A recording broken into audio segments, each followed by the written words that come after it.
יום, להגיד בבוקר חסך, סגולותייך לנגן בלילות, עלי לידו, עלי נבל, עלי משב ונקבי חליל. כי שמחתי תהיה במאי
So welcome everyone, and this is, we're going to do a really short live stream tonight, or today, this morning, wherever it is, whenever it is. Because I need to get up and, not that long, but I actually do want to get some good sleep because I have a whole lot of stuff that I'm doing today. I'm giving part of a presentation, but also, wait, where did I put the other one? Of course, I can't find it. Oh, here it is. So I've actually been not carving, but wood burning something, and so I want to share the progress I've made. Let's see, get it lined up. So, they're each like representative of a different ancient Near Eastern figure, and I'll let people guess. I'm not going to spoil the surprise, but here. But yeah, let me make sure that y'all can see. So the one on the left is not done yet. But what are your thoughts? No, it's interesting. It looks like you're having a lot of fun and you're making something meaningful to you. Anyway, so let's get into this. Where was it? Right here.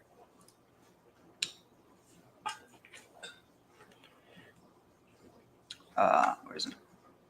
Barechu et Adonai Amvorach, Baruch Adonai Amvorach leholam va'ed.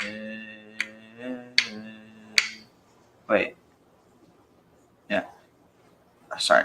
Barechu et Adonai Amvorach, Baruch Adonai Amvorach leolam va'ed.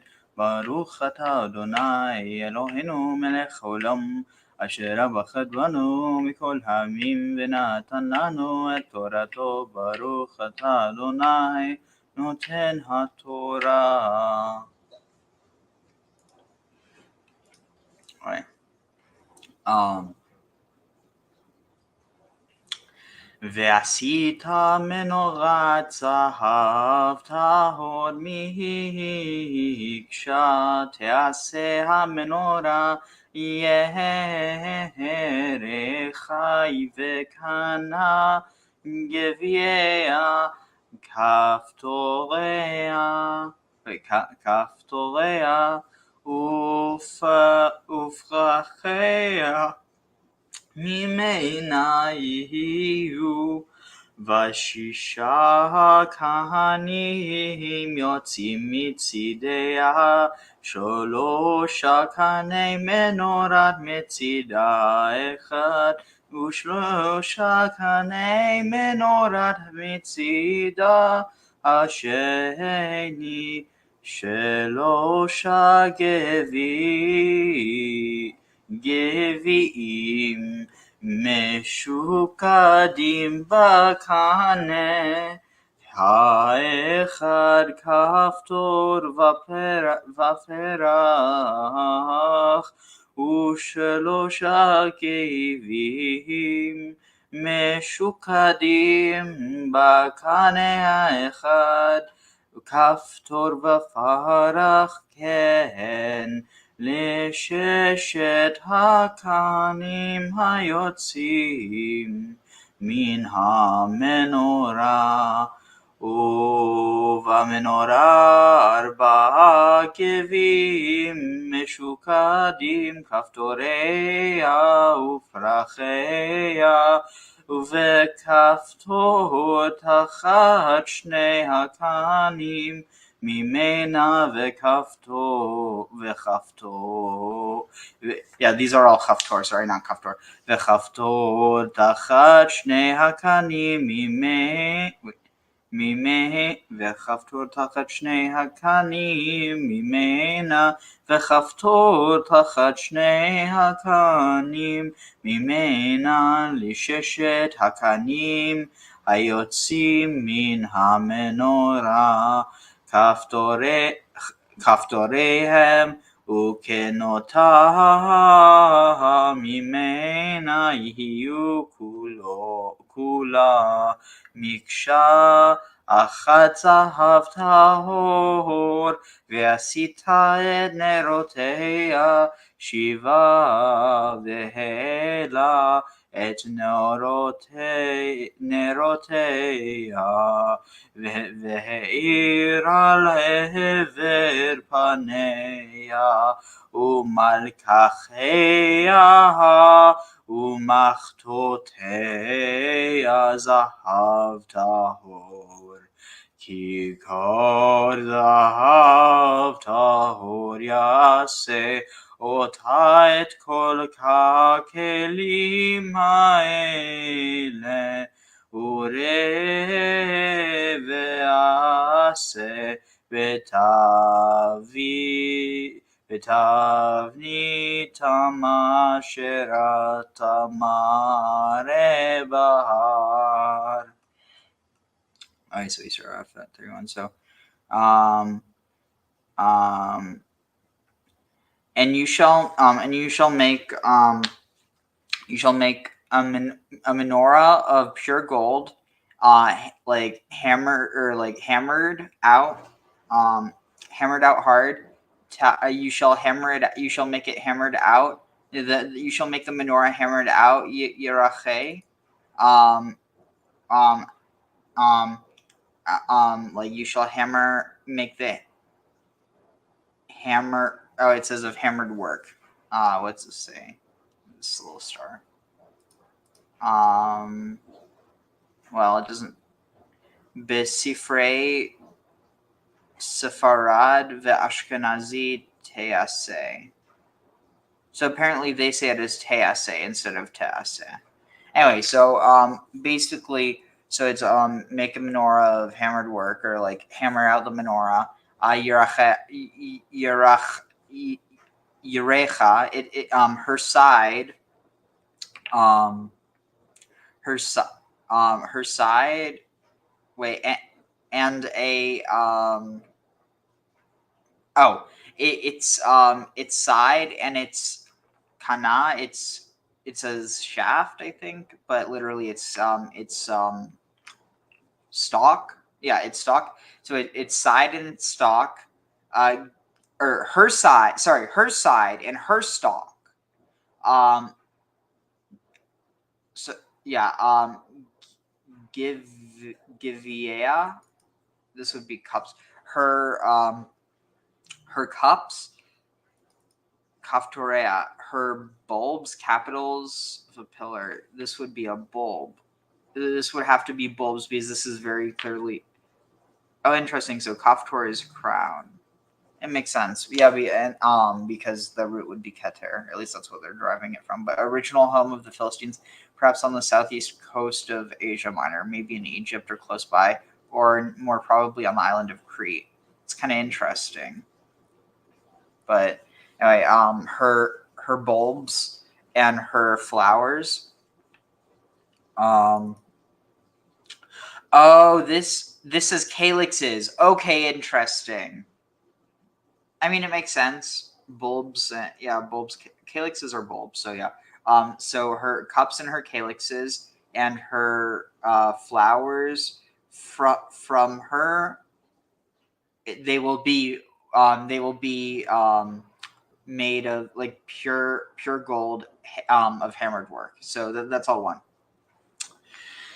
And six canes or six stalks will go out from her side. And six stalks will go out from her. Three from her side. From her side, three menorah stalks. From her. And six stalks or six branches or like six shoots, six rods. How would you translate this? Six stalks.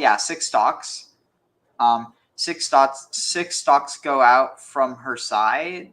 Yeah, mitzidea, from her sides. Three stalks. Three menorah stalks from one side, and three menorah stalks from the second side. Three 𤤕𝐓𝐿, three cups, mishukadim. So this is interesting. This typically, here you can see what this says. On one branch there shall be three cups shaped like. Also, yeah. Let me see. No comments so far. So check this out. On one branch there shall be three cups shaped like almond blossoms. Now notice this. Shlosha 𤤕𝐓𝐿 mishukadim. Three cups mishukadim. But what's interesting is this is shaped like almond blossoms in the context. So that's shakad. Whereas shaked, like, does it have? Let's see, shakad. So check this out. Cup shaped like almond. It only implies blossoms. It says nothing about the blossoms of the almonds. Are you gathering what I'm getting at? Not entirely, but go on. Okay, so the basically, if someone were to say to you, "Oh, this is almond shaped," what does that mean to you? Kind of oval with a point at one end. Yeah. So check this out. So all right. So not this is about the tachash. That's just what came up. But all right. So let's see. Almond blossom.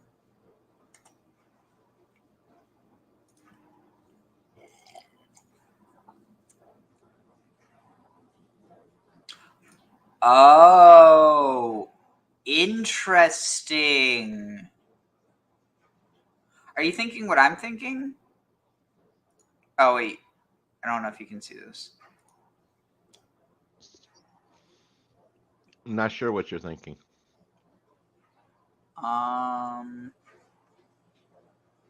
Okay. Yeah, I just need to find a good picture of it. So I guess it also depends on the almond blossoms. But like the... Okay, let's see. So, let's see. Menorah. I mean, the almond blossoms certainly have a look at cherry blossoms, too. Yeah. So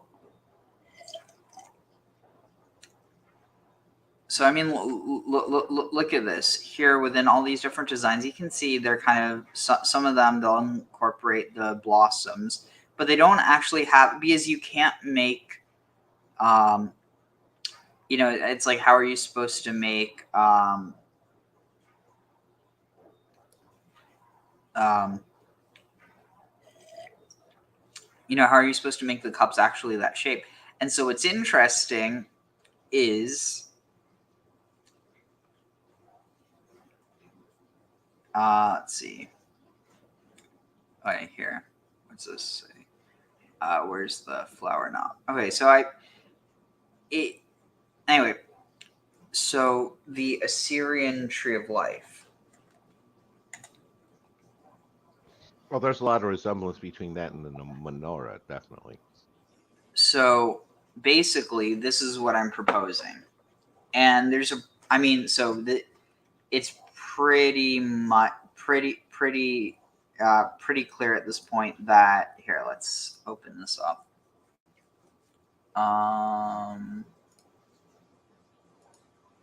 So check this out.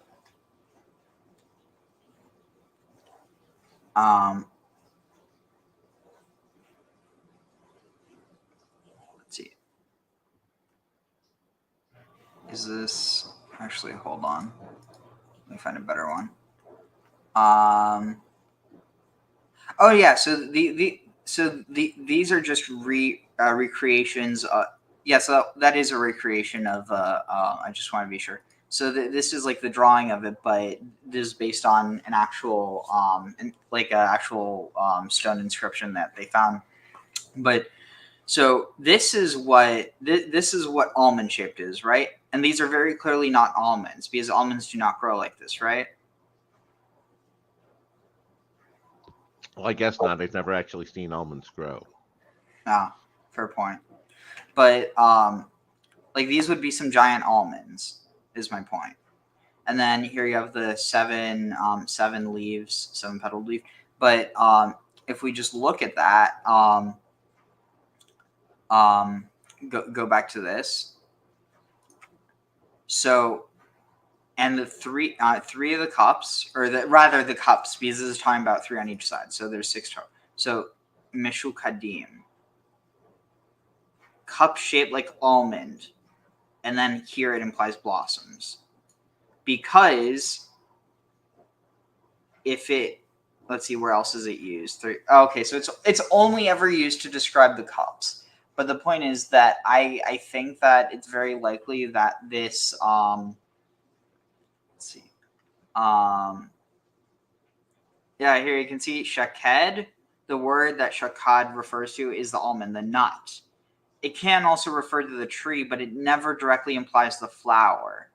It's always you're always supposed to infer it's either the tree itself or the nut it produces, because the flower is, it's a flower. So when it's nice, but if you want to say the almond flower, you have to say almond flower. It's not ever going to be directly implied from what I can see. But they try to infer that in order to steer away from the fact that the blossoms themselves. So notice this. Shlosha givim mishukadim. So 3 of the cups will be mishukadim. And if you look at this, because of the fact that they're each at the end of their stalk of their kaneh, this is basically looking exactly like that image that we just pulled up. And that happens to be more or less the shape of how cannabis buds grow. And so also looking at this word menorah, where is it? Up here. Wait, where'd it go? Here, I need to close this. Menorah. See, we're at 31. Let's see, menorah. So check this out. Let's see. Menorah. Lampstand, lamp. Does it, let's see, because it's a compound. It can also be menorah, like a species of aura of like light plant, or it could also be from a light plant, depending on how you break it down. but it's also like menorah, which is like a lampstand. But 𐤕𤓅. So let's see, where were we? Shlosha. Okay. So three of the cups are mishukadim, almond shaped, on bakane ha'echad. Wait, shlosha 𤤕𤓅 mishukadim. Wait, on one branch. It's saying on one. Okay, this is interesting. So this is even more so implying that. Let's see, how would it even look? So they imply that it's just this bulb that goes around, but if you look at it that way, I actually kind of want to try and figure out how you would draw this with this interpretation, but that's a job for another time. All right.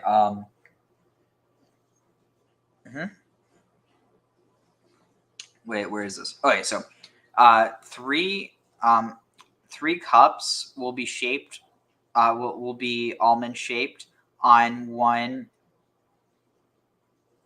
Wait, what does it even mean, 3 cups? How can there be 3 cups? I thought the cup is the thing at the.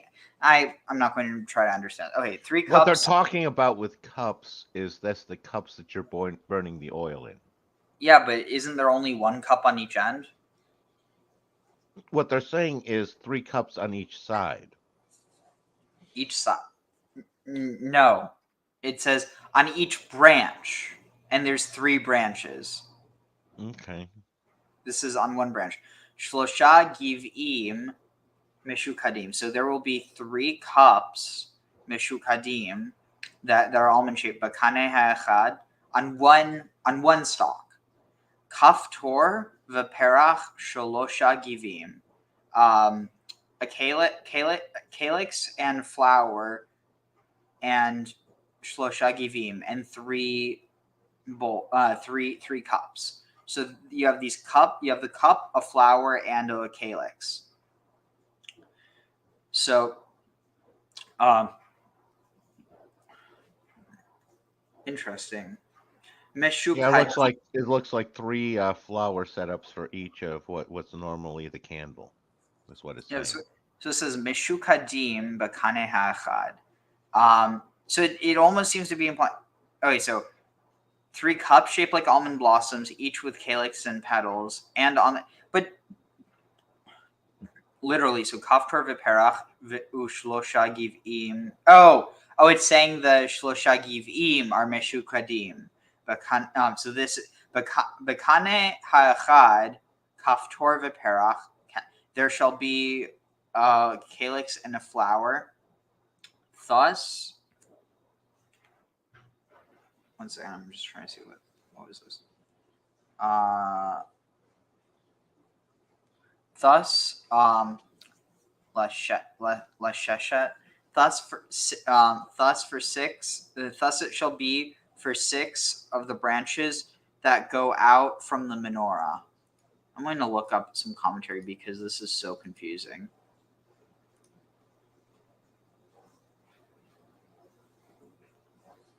All right. 3 cups. The Gaon says the mishukadim almond blossoms means in the shape of almonds.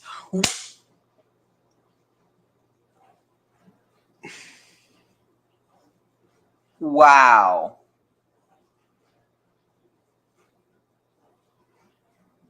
Holy crap. I just found a rabbinic evidence for. Wow. Interesting. However, the word meshukadim really is related to the word lishekod, attached or guarding, and attached daily at my gates. Interesting. One of these days, I just need it. I'm going to have to. Yeah, one of these days, I'm just going to make a. Actually, give me one moment. Let me see. Do you have it where I can just sign in? All right, log in. Okay, yeah. Here. Let's see. Is it still okay? I think it should do it now. Okay, perfect. So, wait, where were we? Okay, 30.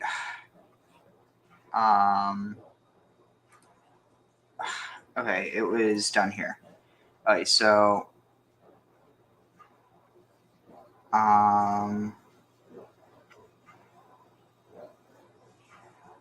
or what?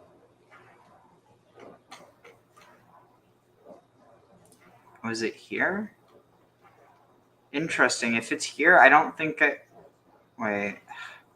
Now I can't find it, of course. Mishu Kadim. Shoot, I'm like freaking out. I might not be able to find it now.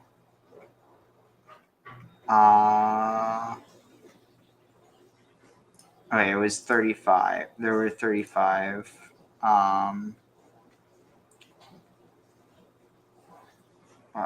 Commentary here. Should be here.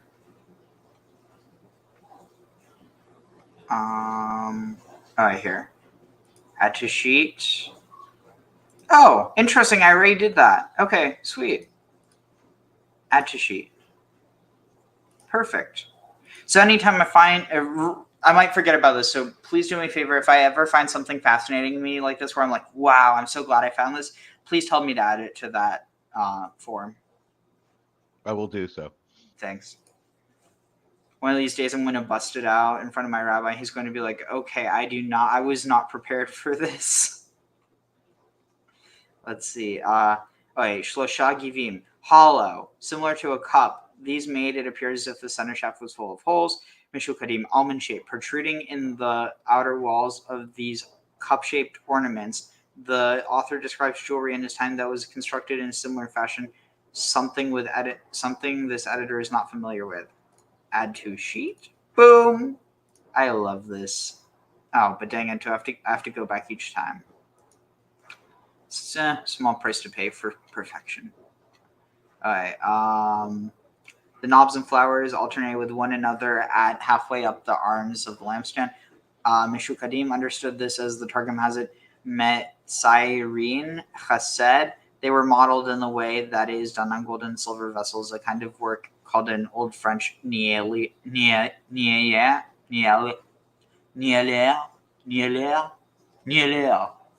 Okay, nielier. Let's guess it's that because I don't know.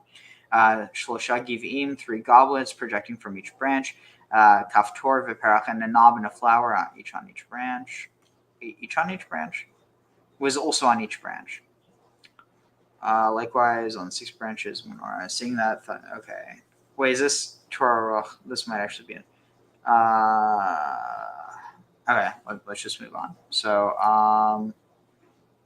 okay, I don't actually remember what did we. Okay, wait. The cuffed. Okay, wait. So we read Min HaMenorah. Yeah. Yeah. Okay, so we read that. So and then let's see if there's any commentary here. Unless this was the same one, I don't think it was it. Oh, this was it. Okay. Uba menorah, and in the menorah arba'a givim, there were 4 cups. Mishukadim, 4 almond-shaped cups, kaftorea,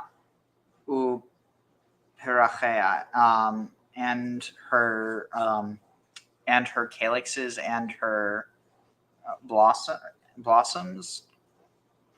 The kaftor tachat. Okay, wait. I just want to see because they might have additional commentary on each one of these. I don't want to miss anything. And in goblets modeled with their knobs and their flowers, or maybe meshukadi, separated by the preceding at nachta seems to belong to the next words to kaftorea v'perachea. But the fact that in the preceding verse it had only been suggested of the goblets only suggests this reading givim mishukadim. This is one of the 5 verses. Interesting. Not really much. V'kaftor tachat shnei, and there was a calyx underneath 2 of the branches or 2 of the stems from itself. So and v'kaftor tachat shnei, and there was a kaftor and there was a calyx beneath beneath two of the branches from itself, and there was a interesting. There was a calyx beneath two of the hakanim, two of the branches that were from it. Lesheshet hakanim, for six of the branches hayotzim that went out from the menorah. Holy crap! You know what this is implying? So this is two stems that branch out from one that branches out. So you start with one. It branches out into two. Those two each branch out into. So then you get four. So let's see. So it's one. So 1 to 2. So that's 1. So 2 to 4 is 2.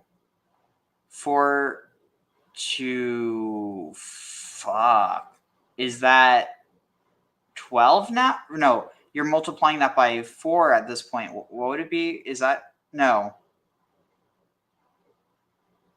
Wait, okay. Your first branch is going to be 2. Your second branching is going to be 4. If you got another one, that's 8, and then you get times 3 at each end with the flowers. Wait, why would it be 3? Oh wait. So it's 2, 4, and then 4. So you're so it multiplies by 2 each time, right? 2 stems from itself. So that would be you're right. So it would be 8. So what's interesting is with this you get 8. Now how is it because there's not 8 branches, and so you know what I think this is very much implying? You got 8 with the I was going to say you're looking at more of the old Assyrian tree of life that you had there, because that's one of the aspects that was interesting is you had 7 on each side and then 9 across the top rather than 7. So that would be if you had 9 across the top, that you could fit the 8 on each side and then 1 in the center stem tag. Let me see if I can find that. Here. How you doing, guys? Rob here from Maritime Grown. Today we're going to be going over counting node spaces. We're counting nodes on a cannabis plant. And basically right here we got a platinum gorilla. Nah, this isn't going to show it well because we need one that's already been grown, more or less. Hey guys, YouTube is... And this is actually too big also. Here. On the right, there's a male flower. On the left is a female. And if you continue upwards, you'll see that this plant is actually exhibiting female flowers on the remainder of its... So notice this. These are leaves, but you get the same formation. And one that's already been flowering. That's the problem. But I think it's pretty clear that there's a connection. Let's see.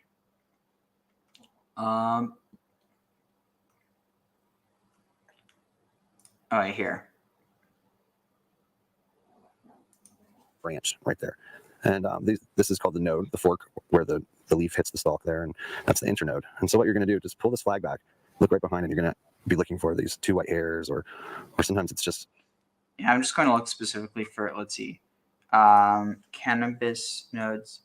Let's see, cannabis calyx.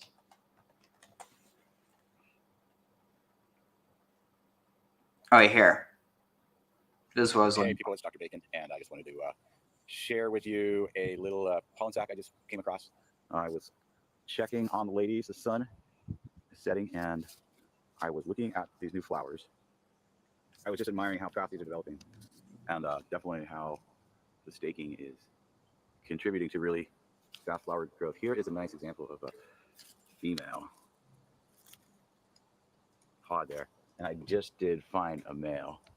And let's go back here and show you that. This thing's going to get picked off in a second. But right there. This guy right here. You want to lose that. I'm going to tweezer that away. Hey, people. Thanks for checking in. And oh, wow. I wonder. Holy crap. What if that whole reference to like ritual castration originally started with plants? It was just a reference to stopping the male plants from screwing up the female harvest. That certainly could be one level of interpretation. But yeah, let's see. Fast these are developing, Okay, I'm just, and definitely how. so I mean, it doesn't really show it as well as I was hoping, but oh, here.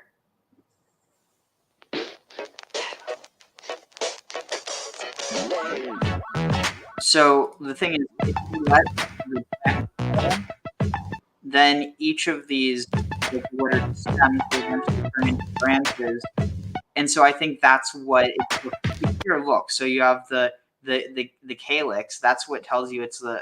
Isn't it the? I think it's the calyx that's indicates it's female, right? Well, the calyx is the central body at the bottom there. Oh, The you know the petal type part and everything else sticks out from there. so The basically, the stamens and everything else, stamens to collect the pollen. Yeah. so notice this: a knob between two stems from itself, a knob between two stems from itself, and a knob between two stems from itself for the 6 branch. But this isn't talking. This isn't like, I'm guessing some people might interpret this. So it's the two. So 1, 2, 3. You multiply that by 2, you get 6. But I think that's actually saying a knob between two stems from it. Like, what does that mean? You see what I'm saying? Yeah. No, it. I don't know the Hebrew well enough. It sounds like they could be talking about 3 calyxes in one, basically flower formation. It seems like what it's going with. Okay. So it says, V'kaftor tachat shnei hakanim, a knob and a flower in the center shaft between each set of arms branching out. Wait, a knob in the center shaft between. Wait, a knob and flat. Oh, huh? 3 times, seeing 2 arms extended from the center shaft at this 2 arm at the same height each time. Oh, the words V'kaftor did not need to be repeated 3 times in our verse as the count had already made. So it's basically saying it's a knob between 2 stems. So it's basically interpreting it that there's a knob that's like separate. So here you have the main stalk. Then you have this knob here that's caught, that you have these going out here and here, which, I mean, it still supports it because it's not a, well, because think about it. So I was thinking on like, oh, well, it's talking about that you have this pattern at each one, but no, it still works because, let's see. Here. Let's see, where is it? Images. Here. Here. Let's see, where is it? So check this out. So look at this. This is what it's talking about. Shoot. So a calyx or a bulb with two branches going out from it, and it says this, it says it the first time, the second time, and the third time. So it still works. It still could be referring. Still is referring to this. Like, this is one of those things where, like, Chris Bennett is the one who like has connected so many things, but like one thing he said is that he had this moment where he realized that the tree of life was cannabis. And there's already been connections that have. I'm basically like, I think that within Jewish tradition, you have this idea very clear that the menorah was original. And I mean, again, it's one of those things where I think he definitely, it's not like it's not one of the things he's thought of. It's just, I at least have been able to find things in the Hebrew and, spending enough time with the Hebrew Bible to find support for that in a way that, I mean, I'd love to talk about him with this sometime. It's just he generally, in order to have to go on to someone's channel or wherever, he wants people to read his book first. And I've read a lot of his book, but never like once consistently. And it's my ADHD brain, so that's something that I do want to do at some point. It's Yeah, I like, was going to say that there seems to be a different description in the Bible for the branching than the what they're showing in the picture. It seems like there's like one branch on each side rather than each individual one branches. It's like it branches one, then two, then three, and then like fully fully fills out on the top. wait, what are you saying? Well, this one you have them each individual bud at the end has its own branch. What they're describing there is a different branching setup.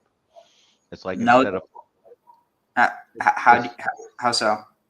what I'm picking up is it's instead of like lots of little ones on each side has one branch, main branch coming off. That divides into two.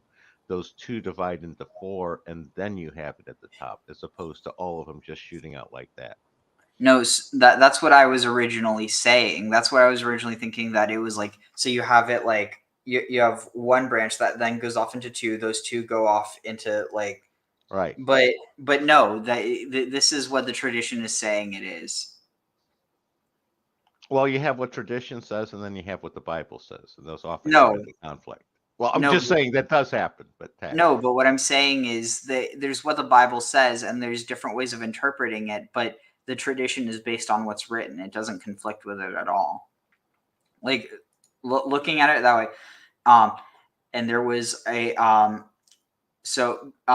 between, like beneath, like at the basically at the bottom of two branches, which it's referring to the two that go out on each side. At the bottom of it, there's a bulb. Interesting. Of the ones that go out from it, and a bulb below the two. So it's like it's this idea that, but no, I mean like literally just reading it, a knob between two stems, like from from the menorah. So this is referring to the main stalk of the menorah. So a knob between two stems from the main stalk, a knob between two stems from the main stalk, and a knob between two stems from the main stalk, for the 6 stems that issue from the menorah. And this is 3 times, seeing 2 arms extended from the center shaft at the same height each time. The words v'kaftor did not need to be repeated 3 times in our verse, as the count had already been made in verse 33, but it's emphasizing it. And there shall be a knob under 2 branches. The branches were drawn out from the... Oh, here, let me save this real quick. Oh, I see what you're saying. When they're saying 2, they're basically pulling it on each side, and then they're just repeating it rather than branching off of those branches. Yeah. So it's funny because I understood it in the reverse order of how you've been understanding it.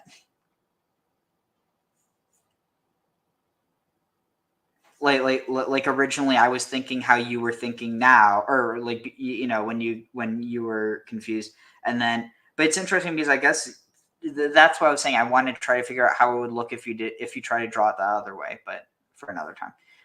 Let's see. And there shall be a knob under 2 branches. The branches were drawn out from the 2 sides of the knob to this direction into that. Thus we're taught in the Baraita, dealing with the construction of the tabernacle, the full height of the candlestick was 18 hand breadths. The legs, candlestick, and the flower taking up 3 hand breadths. This is the flower mentioned in connection with the base, as it says, unto the base thereof, unto the flower thereof. There, okay, yeah. Well, we could always look into this more. And their bulbs or their calyxes and your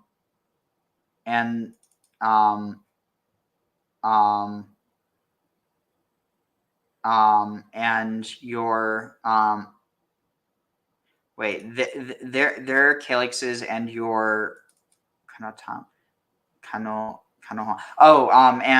and their branches from the menorah will be all hammered from one piece of pure gold. Vasita, and you'll make nerotea. You'll make like lamps, or you'll make lamps or like lamp sticks, candlesticks. 7, and they will veheela, and the candles the candles will go up. The kindling or the wicks will go up into the what's this? I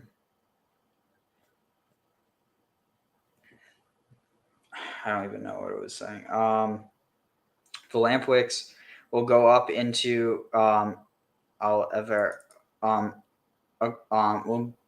wait, what is it? Will go up to. I'm missing something. And the candles will illuminate across her face, or will light up. It implies the space across from her, but al-ever panea will light up across her face. This is fascinating. This definitely is evoking some of this idea of the Ashra abscondita, the hidden Ashra. In order to make its lamps, etc. Let's see.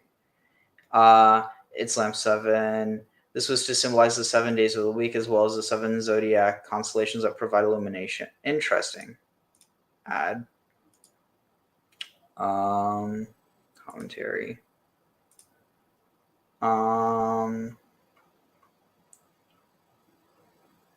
Okay.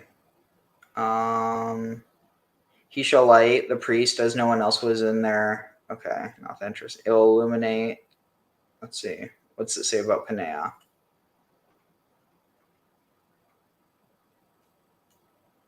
Okay. Neurotea.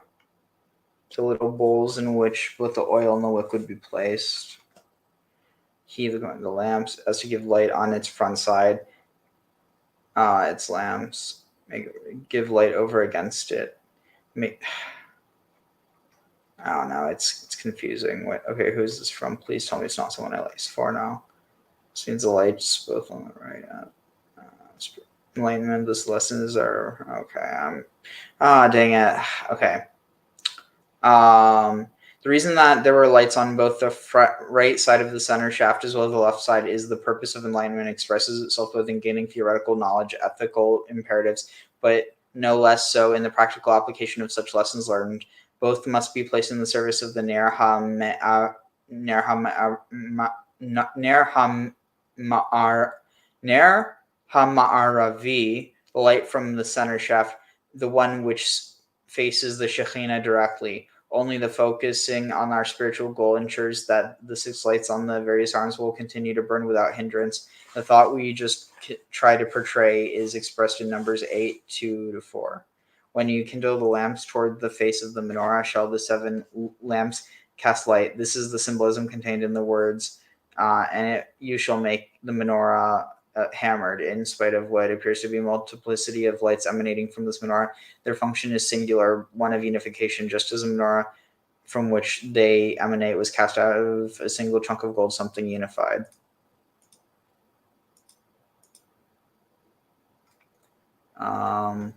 Okay, where were we? Wait, what's this?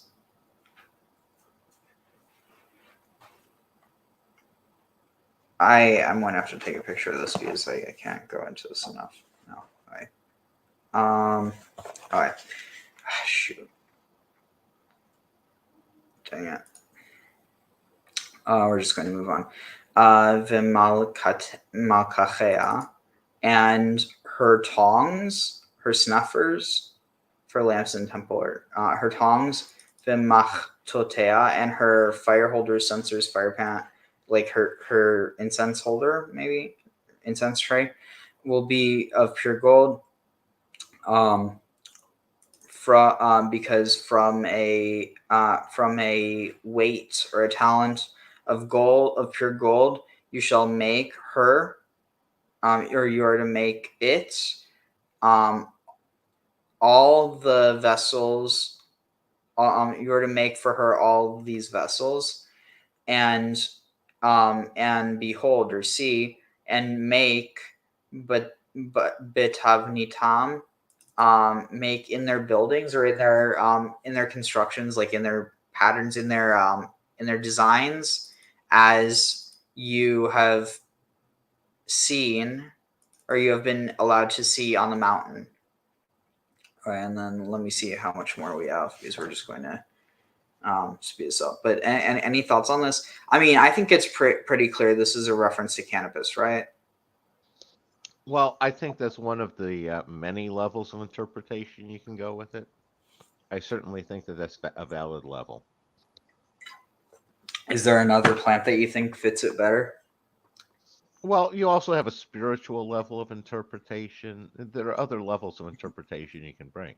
I mean, yeah, but you also have like spiritual levels associated with other plants as well. But like in terms of just the morphology, do you think there's a plant that better fits it? Well, I don't necessarily feel the need to fit it to a plant per se. I mean, Okay, if you're going to, that's fine. You know, it's. but if you had to, if you were to choose one that you think it fits best. Yeah, I haven't thought about it long enough. It's like this, like I said, this is certainly viable. I can see all the connections, and they all work.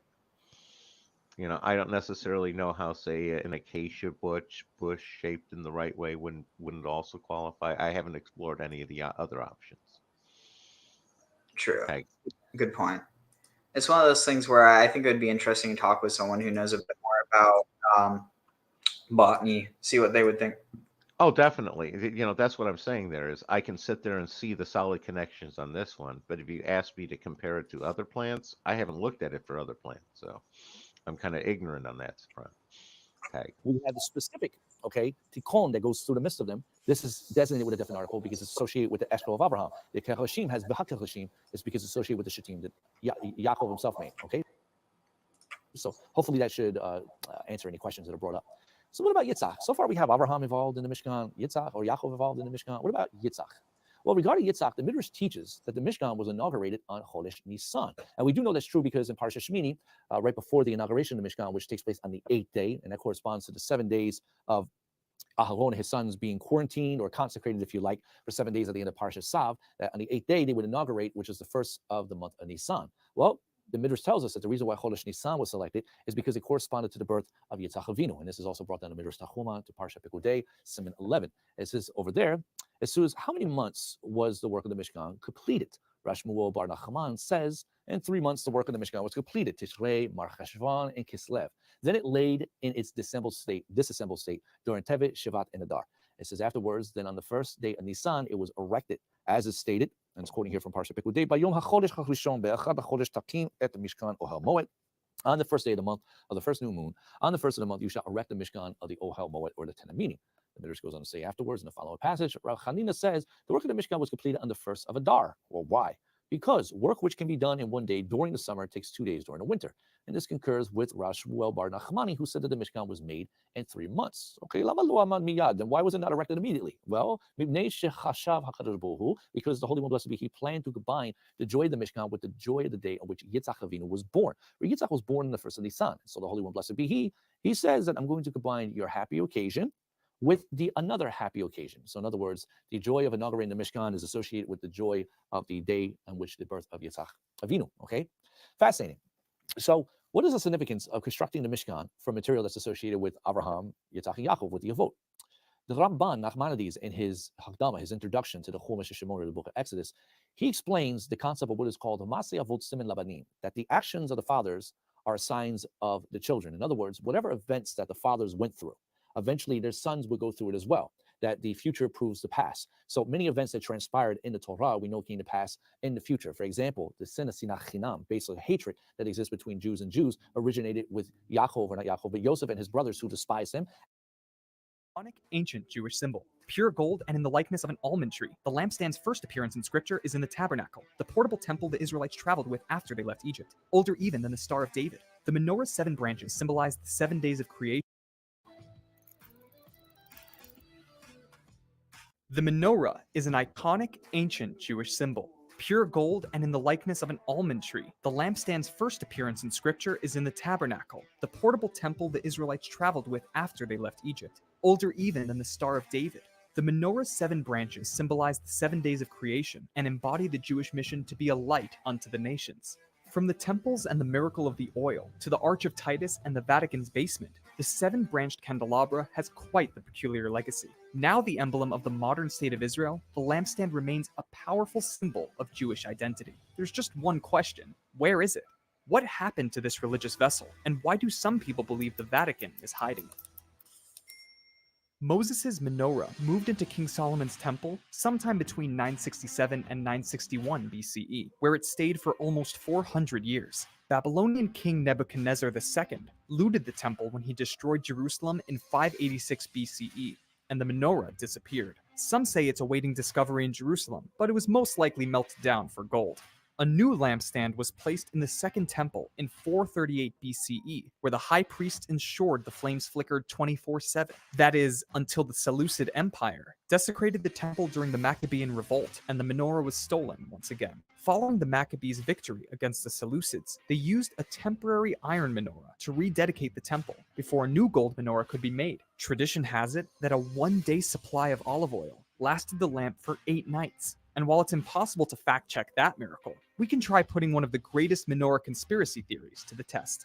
Straight out of the Da Vinci Code, it's a fascinating theory. To understand the greatest menorah myth, we have to revisit one of the saddest days in Jewish history. During the climax of the Siege of Jerusalem in 70 CE, the Roman army ransacked Jerusalem and the Second Temple, a scene immortalized on the Arch of Titus. Soldiers delivered loads of stolen Jewish treasures to Rome, the priceless menorah chief among them.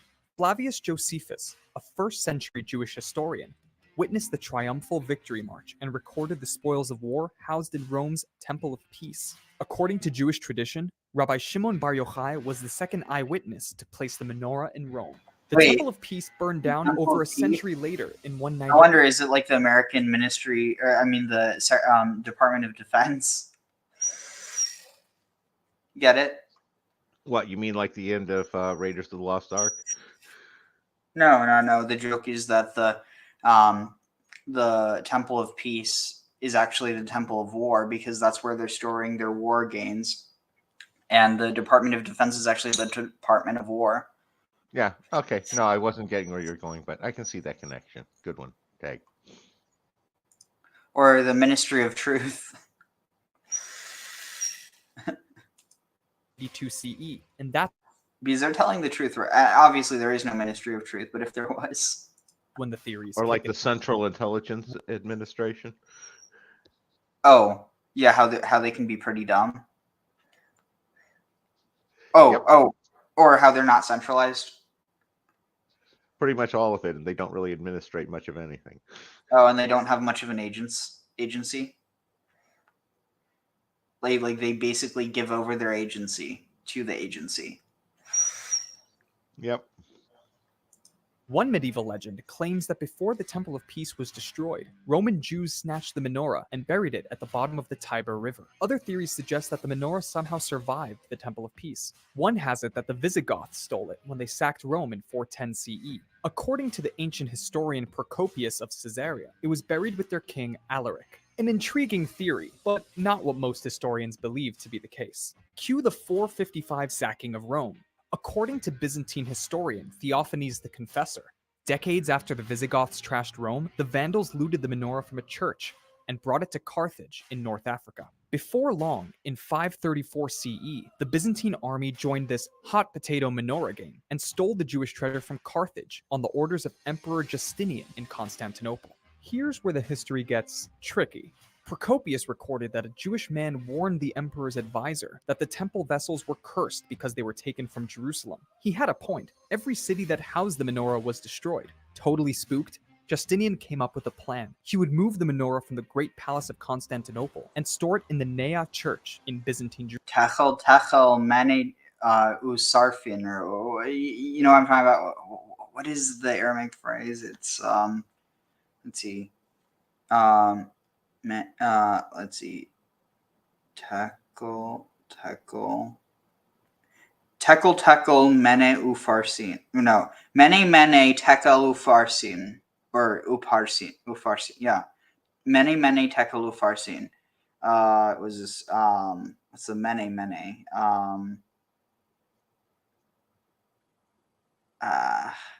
My Aramaic is not as good as it could be. Mene is numbered. Wait, paras. Okay, yeah. Mene, numbered. You've been tekel. You've been weighed farsin or ufarsin, and you will be divided. Jerusalem for all to see. Some historians. Wait, why did I believe say for that? Jerusalem. He had a point. Every city that Oh housed yeah, the menorah the writing on the wall. The whole idea of the cursed temple vessels, not to use them for your own enjoyment. was destroyed. Totally spooked, Justinian came up with a plan. He would move the menorah from the Great Palace of Constantinople and store it in the Nea Church in Byzantine Jerusalem for all to see. Some historians believe the Nea Church was built with the purpose of storing Jewish treasures, while others hold that Emperor Justinian was set on creating a temple grander than King Solomon's. Regardless, evidence to support the menorah's return to Jerusalem is scant, and the trail goes cold for almost 700 years. This takes us to the Vatican theory. Here's the deal. The 12th century Spanish Jewish traveler, Benjamin of Tudela, recorded in his diary that the Jews of Rome knew the menorah and other temple treasures were stored in a cave beneath the Roman church. Incredibly, a 1291 mosaic claimed the Vatican not only possessed the menorah, but the Ark of the Covenant, as well as 2 columns from the Second Temple. Over the past quarter century, Israel's religious authorities made numerous attempts to ask the Pope about the menorah's whereabouts. The Israel Antiquities Authority even sent a team to search the Vatican's storerooms, and found zilch. But the theory lives on. It's never been disproven. And the other option just isn't as exciting, that at some point in the menorah's long history of getting pillaged, it was simply melted down into cold, hard gold. Perhaps one day, this ancient treasure could be rediscovered. Or maybe there's even a bit of it in that piece of gold jewelry you're wearing right now. Wait, what on? Oh, that's a cool thought. What on earth is this? How are they going to go? Transgender. It's made very, very cool through the media. The word Satan calls up a lot of very evocative imagery. A horned figure with a trident, calling his demon armies to do, whatever demon armies do. Suck out people's souls, torture sinners in the afterlife. Honestly, I have no idea, because the Jewish Satan doesn't do any of those things. In fact, Satan barely shows up in Jewish texts at all. And when he does, he's not exactly what you might expect. But that doesn't stop some people from thinking the Jews worship him. Satanic ritual? Oh, all the time. And their proof for that is the Talmud, which they claim is full of satanic elements. So what's the deal? Why are some people convinced that the Talmud comes directly from the Dark Prince himself? The Hebrew word Satan means to oppose or to obstruct. And the role of the Satan, or in Hebrew, Hasatan, is to tempt human beings into making bad choices without overwhelming our free will. Release the evil. English translations of the Hebrew Bible call him the adversary, which, by the way, is a great name for a professional wrestler.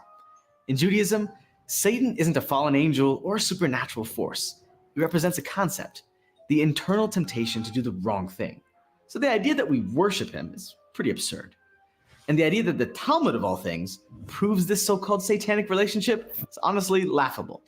Now, at this point, you might be wondering, wait, what's this Talmud thing anyway?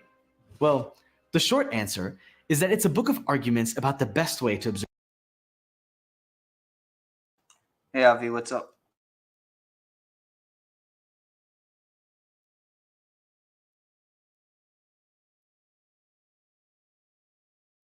Jewish law. And if you're like, hold up, I thought Jewish law came from the Torah. Well, sort of. Think of it this way. If the Torah is the story of Judaism, outlining its basic rules, the Talmud is like its instruction manual.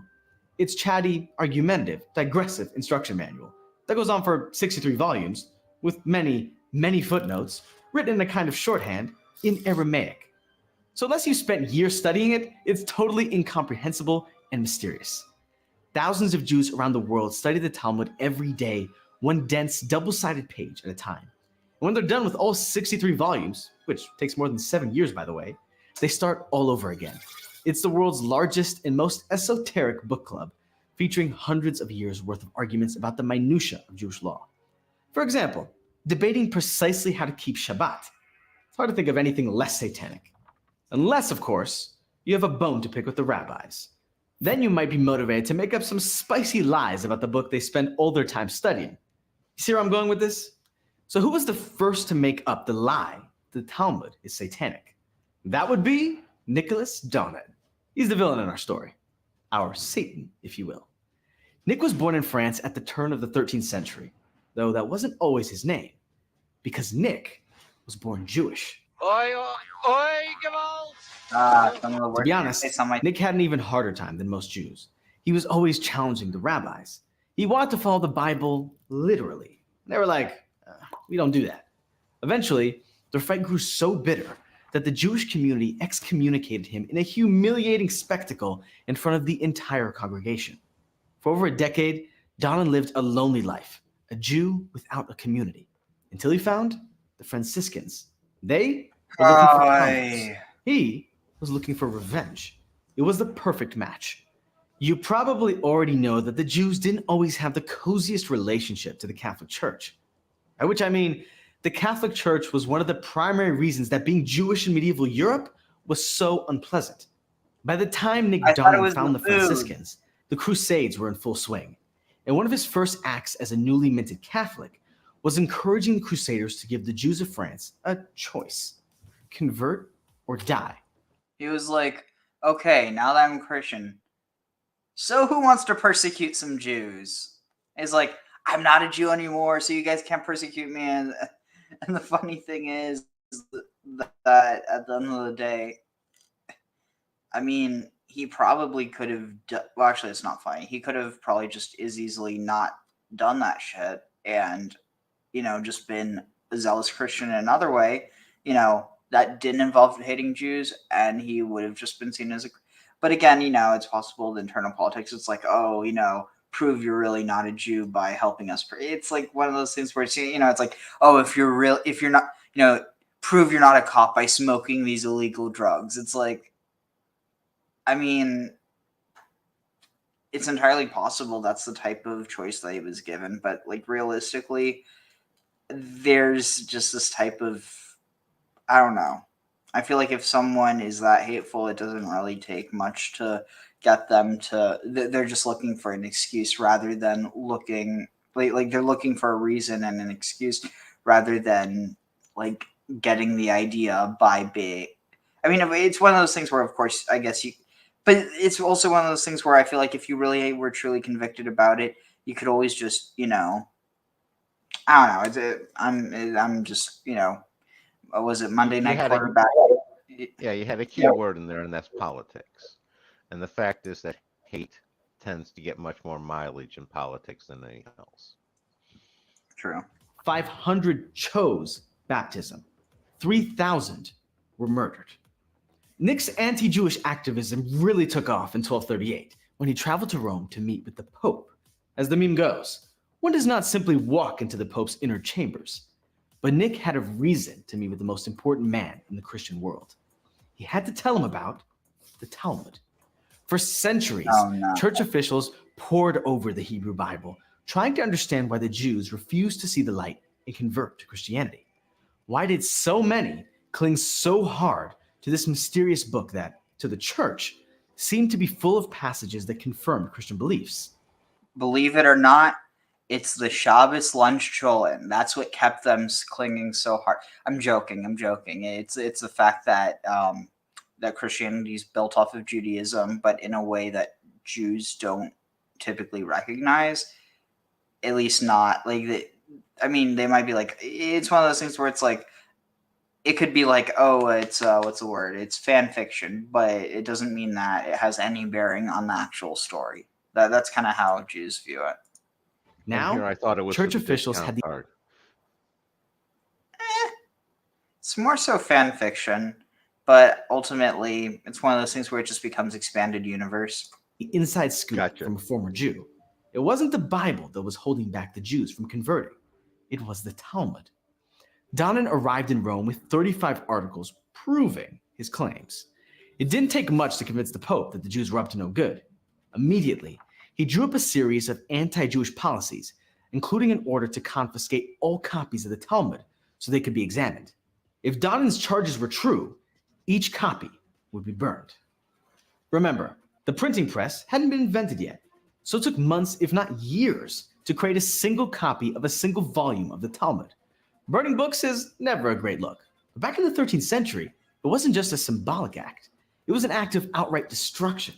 Once a book was gone, it was gone. It would take decades to reconstruct new versions. The French church carried out the Pope's directions faithfully. The Jews had a choice: surrender every copy of the Talmud or die. Okay, doesn't really sound like much of a choice, does it? But the King of France took the church's decree a step further. He commanded 4 of France's biggest rabbis, including the guy who had excommunicated Donan, to come and defend the Talmud in a public argument, or as historians call it, a disputation. It may have been 4 against 1, but the odds were stacked against the Jewish community because their adversary was Nick Donan. Hey, Ben Stiller here. Right now, millions of refugees and displaced families are facing dangerous winter weather, and they need our help.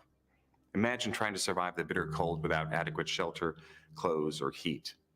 I've met refugees and displaced families and have witnessed what it takes to keep warm during winter. Things that you and I might take for granted. I've seen what it takes to protect their shelters from freezing. Oy. He was out for blood. He accused the Talmud of every bad thing under the sun: blasphemy, immorality, anti-Christian sentiment. And since non-Jews could barely read Latin, let alone Aramaic, they had no way to tell who was right. All they saw was the guy from their side accusing a suspicious minority of all the terrible things they'd long suspected. A former Jew was confirming all their biases.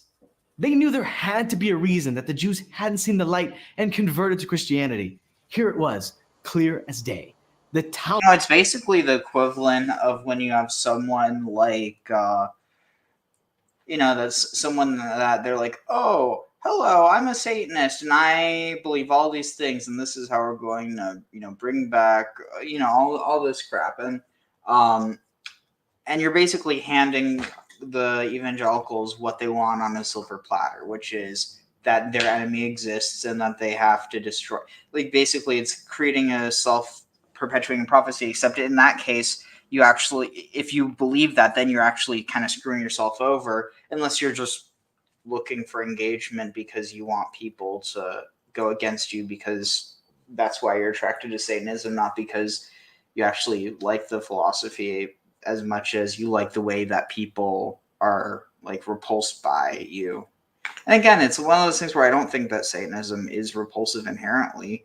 I mean, especially within the context of the Hebrew Bible, like Satan is like, was it like one of the most beautiful angels, and not even this idea of thy fell, but like the it connected with this idea of desire, that Satan's the connected with this idea of the evil inclination. And it's not even necessarily the evil inclination so much as the animal, like the animalistic soul, or like this, it's more focused on like lust than on, or like on this, on self-pleasure, in all its forms, rather than, higher pursuits. But again, not that that's inherently evil so much as just distracting to the higher self.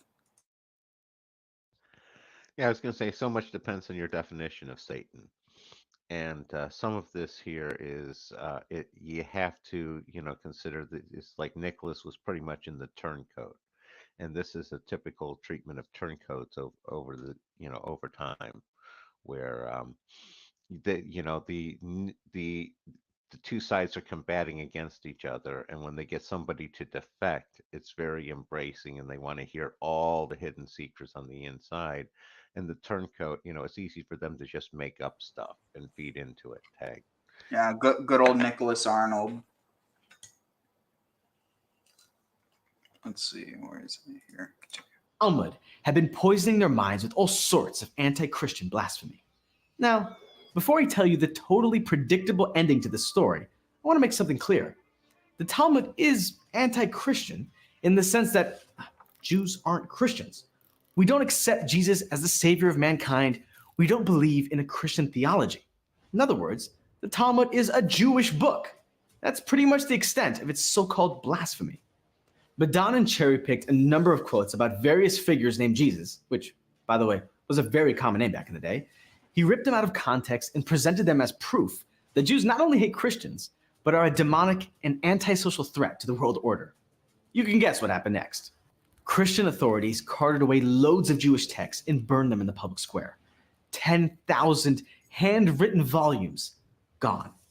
And that wasn't the end of the anti-Semitic obsession with the Talmud. Now that the Jews' blasphemies had been revealed, the Catholic Church invested considerable resources in Talmudic censorship. They brought in former Jews, like Donnan, who were only too happy to help persecute the Jewish community. Things continued in this unpleasant fashion for almost 500 years. Then, who were only too happy to help persecute the Jewish community. Things continued in this unpleasant fashion for almost 500 years. Then, they got worse. You ever meet people who are super dedicated to their passions? Like athletes who practice for 6 hours a day, or musicians who eat, sleep, and breathe their instruments. Well, Johannes Eisenmenger gives them all a run for their money, because this guy hated Jews so much that he pretended to be one for 19 years in order to gain access to our secrets and expose them to the wider world. Our secrets, by the way, are not particularly interesting to the outside observer. Like I said, Talmudic scholars spend most of their time arguing over very specific points of Jewish observance. But Eisenmenger was committed. So for the 19 years he lived as a Jew, he carefully cherry-picked and compiled every single passage of rabbinic scholarship that could be construed in a negative light. He did this, by the way, while living with a Jewish wife, raising Jewish children, and observing Jewish law to the letter. That's dedication. That is dedication. After nearly 2 decades of living as a pious Jew, Eisenmenger unveiled his magnum opus, a demented 2-volume text called Judaism Unmasked, which is full of mistranslations, lack of context, and general nuttiness. You can still find parts of it floating around the uglier corners of the internet, held up as proof that Jews are, well, insert whatever adjective you want here. Satanic? Blasphemous? Evil? Unfortunately, Eisenmenger's ideas have infected some unlikely folks. Alice Walker is a celebrated author who used to be married to a Jew. That name sounds familiar. It's because she wrote the beautiful novel, The Color Purple, which has been adapted multiple times for stage and screen. Unfortunately, in recent years, Walker has become a full-blown anti-Semite, turning her literary talents towards a criticism of the Talmud. Her poem, It Is Our Frightful Duty to Study the Talmud, repeats all of Eisenmenger's greatest hits, remix, for the 21st century. She writes, I recommend starting with YouTube, where she learned that, apparently, Jews think all non-Jews should be our slaves. That is a lie. And that we believe that we are chosen for supremacy on this earth. It's a lie. Yeah! Like Eisenmenger, like Donnan, like all the church officials of back in the day, she mistranslates, misquotes, and misunderstands every single part of the book she claims to know. So what is the antidote? How do we convince people that the Talmud isn't the work of Satan? Well, I mean, it doesn't help those wacko That's not really how rabbis out conspiracy there theories saying work. exactly that. You have to want to believe them. Otherwise, their internal logic crumbles instantly. All I can do is give you a little more context so you can understand where these conspiracy theories come from. Because the best antidote to ignorance is education. And that is the actual point of the Talmud. Universal Technical Institute. Excuse me, UTI? Would you? I'm sighing over the way he ended it there because he left off. It's like you actually have some of these fringe rabbis saying that every Jew's going to get so many goys as slaves after the Messiah comes and stuff. You don't have to make it up if you can quote the people saying it. And, that's the problem is he needs to acknowledge that there are some wackos out there in the Jewish community that need to be denounced on the subjects. And they're helping sow the seeds and giving solid evidence as to, the misconceptions over the vast majority of the decent Jewish population. Yeah. I mean, you're talking about really just 3 people, Yaron Reuven, Alona Nava and Yosef Mizrahi. Okay, I couldn't have come up with the names. It's like I've just seen them, and like I said, it's one of those where you need to sit there and say, those guys are nuts. They don't represent us, and that's the thing. Those guys are nuts. They don't represent us. And also, the interesting thing, again, not that they should be what discredits them, but I know that both Alona Nava and I think it was Yosef Mizrahi. No, I at least two of them I know for sure that they didn't grow up religious at all. So for all you know, they could just be doing this as a grift because they're basically YouTube rabbis. And by that I mean like they're not like the rabbis. Like I mean like yeah, they're rabbis, but really a lot of their presence is online more than anything. And again, like that it's one thing if you're I don't know. It's just I have a sore spot for religious leaders that preach hate. It just I don't care the religion or the hate that they're preaching. They just shouldn't be doing it. Yeah. Anyway, let's.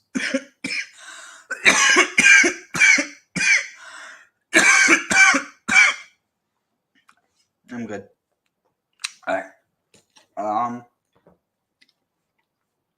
ואת המשכן תעשה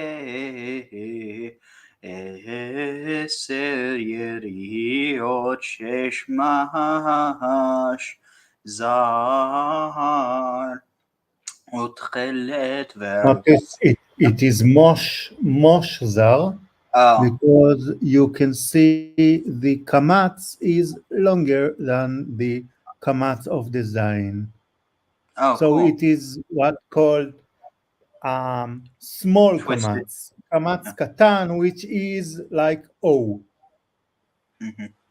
Thanks. 6 זר ותכלת וארגמן ותולעת שנים קרובים מעשה חושב תעשה אותם אורך הירייה האחת 28 במה ורוחב 4 באמה הירייה האחד מתחת לכל היריות 5 היריות תהיין חוברות אישה אל אחותה 5 יריות חוברות אישה אל אחותה ועשית לאות תכלת על שפת הירייה האחד מקצם בחוברת וכן תעשה בשפת הירייה הקיצונה במחברת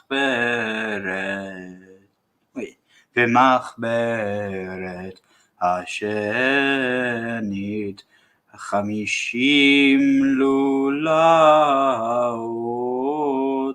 תעשה בירייה האחד 50 לולאות תעשה בקצה הירייה אשר במחברת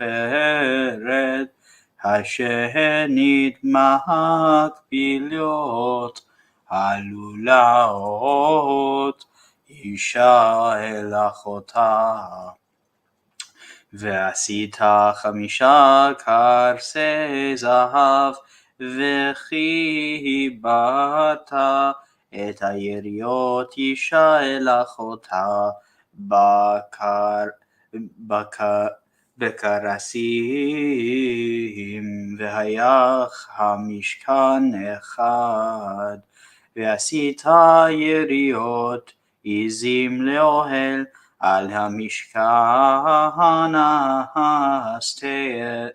ה-12 יריות תעשה אותם, אורך הירייה האחד 30 במה, ורוחב 4 במה הירייה האחד מדחת ל12 יריות.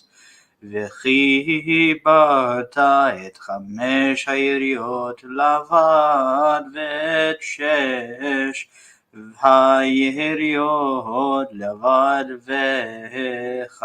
וכפלת את הירייה השישית אל מול פני האוכל, ועשית 50 לולאות על שפת הירייה, האחד הקיצונה בחוברת, ו50 לולאות על שפת הירייה החוברת השנית.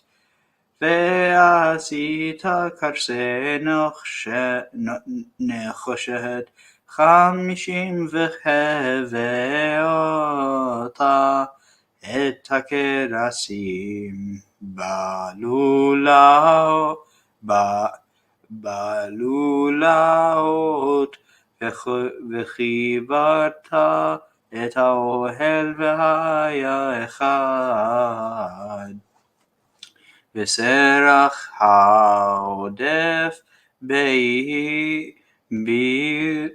ביריות האוהל חצי הירייה העודפת תסרח על אחורי המשכן, והמה מזה בעודף באורך. ויריות האוהל יהיה שרוח על צידי המשכן מזה ומזה לכסתו. ועשית מכסה לאוהל אורות תהילים מאדמים, ומכסה אורות תחשים מלמעלה. ועשית את הקרסים למשכן עצי שיטים.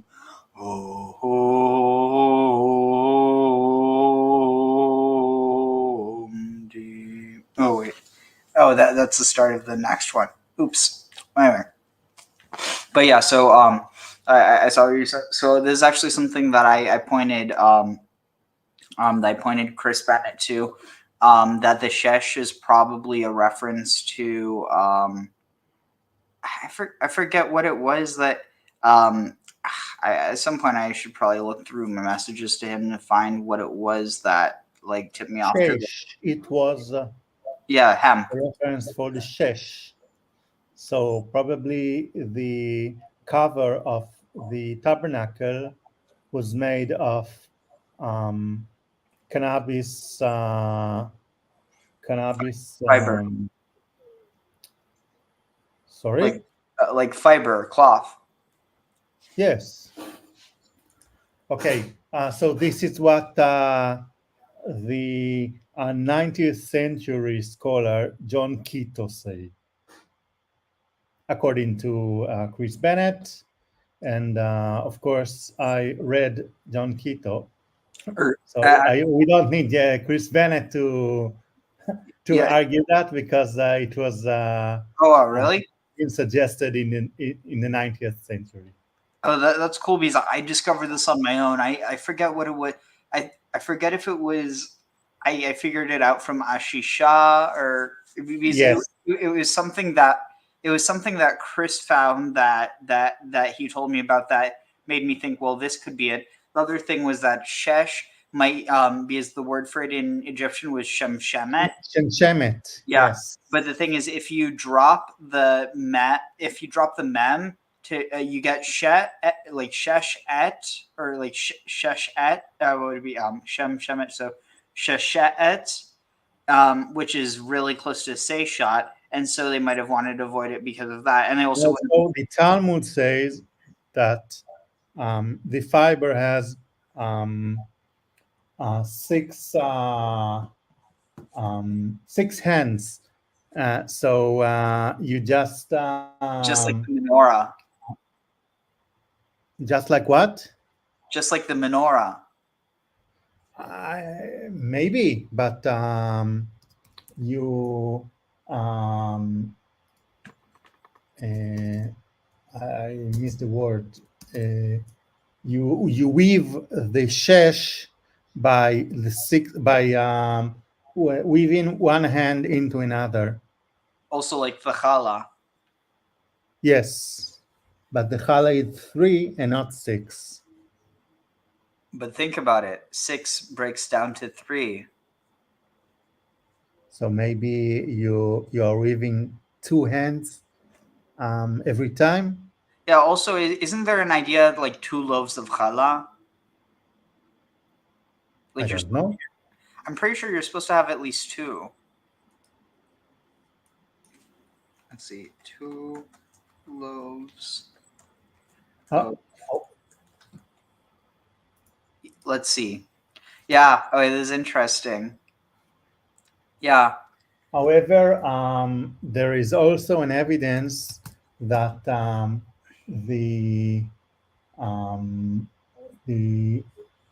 shroud, the sheet that they let the dead men wear in the Mishnah times were used from not linen but cannabis. Wait, the sudra? Tachrichim.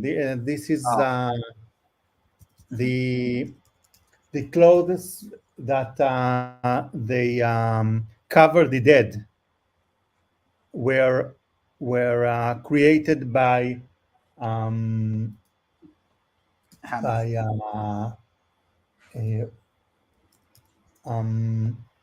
fabric of cannabis and not by a fabric of linen.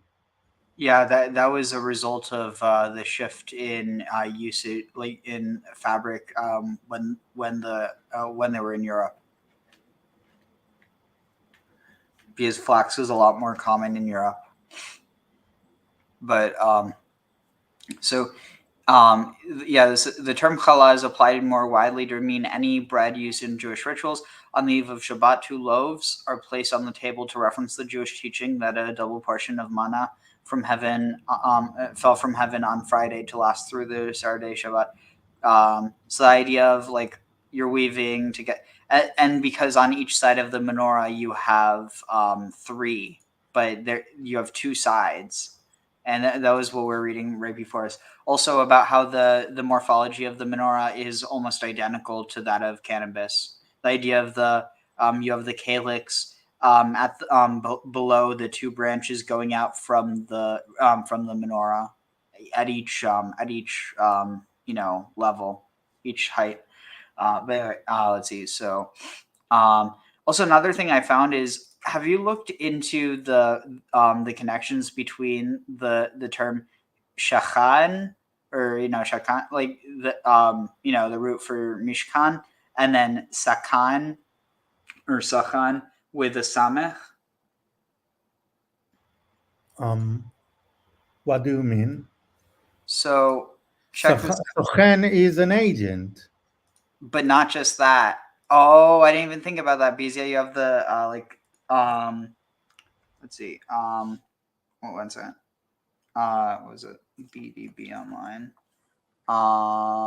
Here, check this out. Because I was looking into this. I forget why exactly, but let's see. Sachan. here. Check this out. Be of use, service, benefits. Be of use, servitor, steward. Okay, here I think it must be further down then. Okay. Wait, is it not? Is it? It might be for. No, I don't know where. Okay, let's see. Okay, here. Okay, be used. I think this means want, not won't, but strictly exhibit use or or habit. Have I ever shown the habit of doing thus to thee, and show harmony with what was this? Be familiar with, known intimately. Like some of these ideas also here. What is this? Servitor, steward. So you mean the Mishkan was the intimate place of God? Yeah. The idea of the bridal chamber. And the idea of the sochenet, or the servitress. Yes, Avishag of King David was his. So it was agent, but not agent, but the intimate consort. Exactly. And what's really cool with this, let's see, where is this? Is this the word? Okay, this is really interesting. So, I'm trying to find it, but so Avishag the Shunammite, this word ministered, misharat et hamelech. This idea of sharat, of like service, it also echoes the idea of like malachei hasharet. You know, the ministering or servicing angels. But let's see, Avishag. I think it's Kings. Where is it? First King.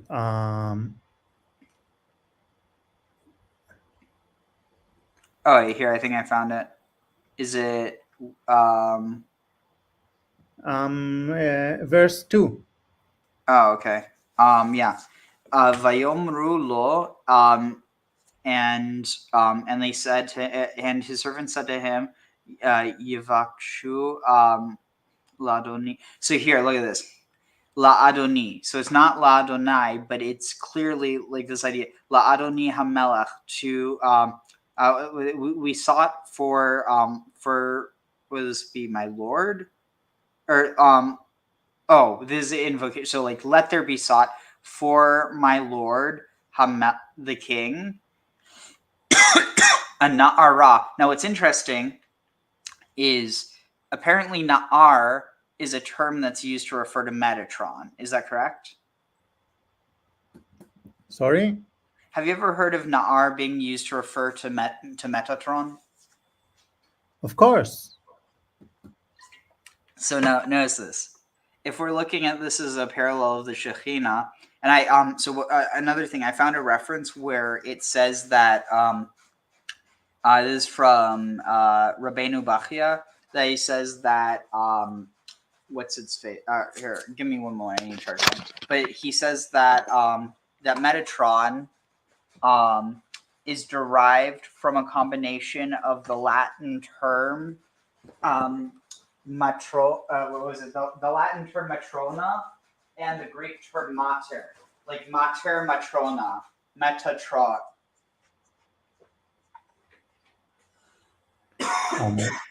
I heard that this is something from the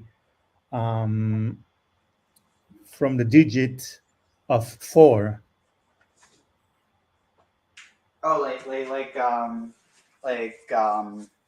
tetra. What? From the word tetra.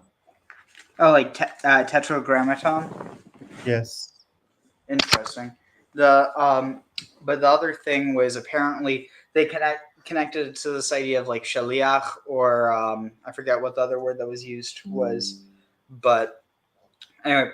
So for my Lord the King, seek for him a na'ara, a youth, or in this na'ara betula, a young virgin. Because in this case, like betula is being, contextualized by na'ara. So a young virgin or a virgin youth. Remember last week I told you about na'ara betula is something that trying to tell about her age, her exact age.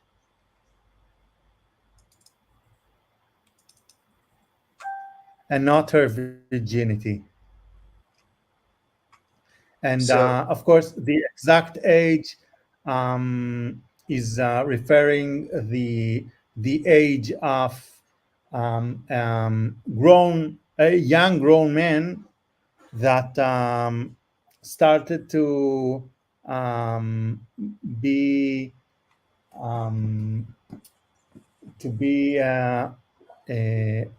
obtained with the mitzvahs.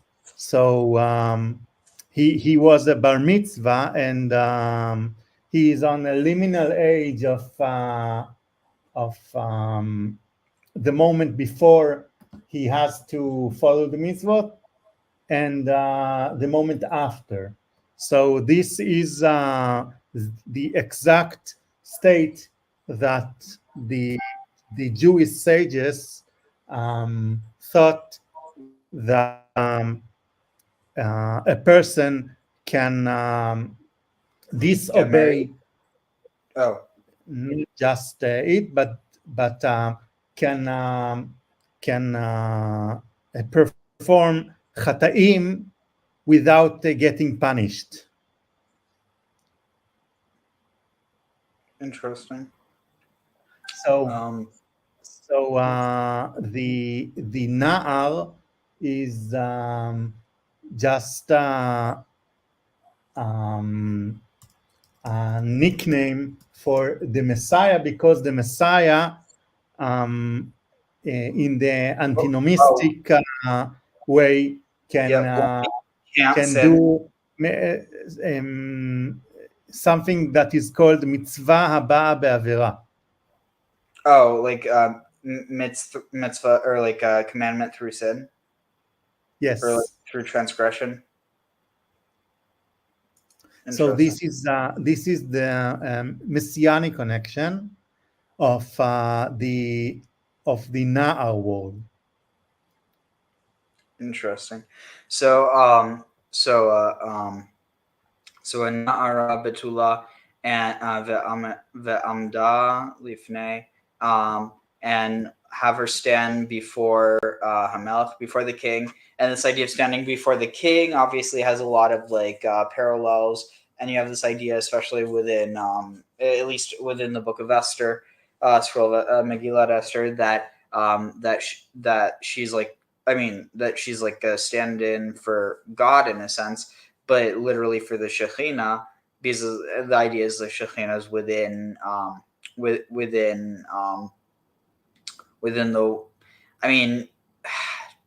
to simplify it, basically within the women specifically of the people who follow the Torah. And again, it's kind of like, what qualifies it's like, well, for instance, would what's her face would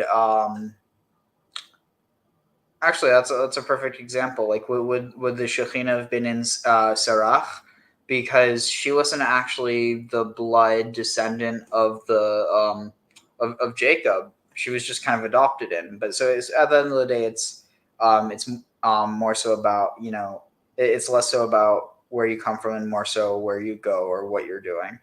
But what was it? But yeah, basically this idea of the maiden, or also its idea. I wonder if the reason why this got changed later, or why some of this motif got changed, was basically in order to replace the idea of the Messiah, or the like female Messiah. And again, not to say that there isn't, like, not to say it's one or the other, but basically, at least within this context, that one supplanted the other, as opposed to view, because I think originally you would have had this idea of side by side. I mean, after all, why does the Messiah have to be married and like produce children?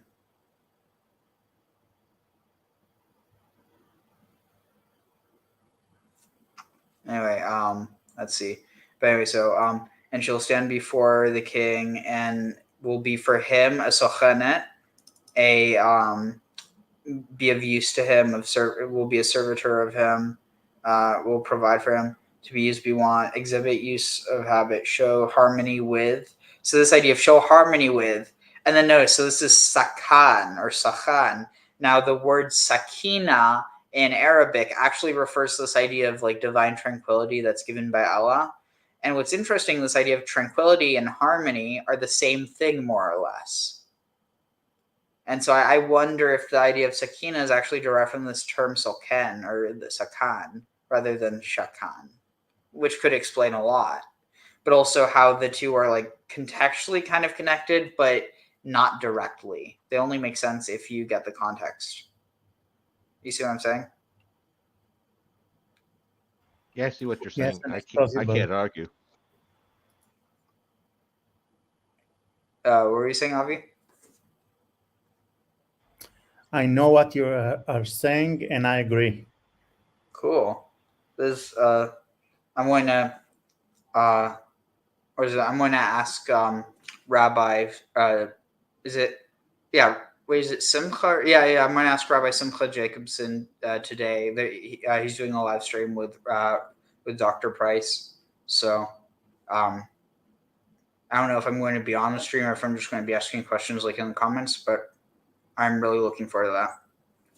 Because I don't know, it's like on one hand, it's like I don't know what it is, because it's not like I'm afraid of my rabbi or anything, but it's just like there's certain questions where it's like I don't know, I kind of want to have like a a cool relationship with him, and it's like I don't know, it's hard to explain. Like he's a really good teacher, but it's kind of like sometimes it's just also because of how many people there are at all this stuff. It's like it's hard to kind of just sit down and have like a intellectual conversation sometimes. So, and also just because like I don't really know, like I can. Some people might consider me a bit out there. I mean, after all, like I don't think this is something that most people normally do. And again, it's not like I'm not worshiping this. I'm carving it because I think it's cool and because I have way too much time on my hands. But yeah, I mean, it's nice to be able to ask some of the stuff online. But anyway, so sochenet v'shachva and lie down b'cheikecha in your because he's talking to and let her in that. Okay, this is weird. So his servant said to him, they're saying to him, and they're saying to the Lord, to my Lord the King, because it's honorific. So that's why. So so that she may lay down in your bosom, v'cham, and warm la'adoni hamelech, that she may warm. And interesting, notice this idea that when Esther approaches the king, which it's also this idea of that she's like approaching God because she's trusting in God that he'll protect her. Basically this idea of cham. Holy crap! You know what word you don't get without cham? What? Nacham.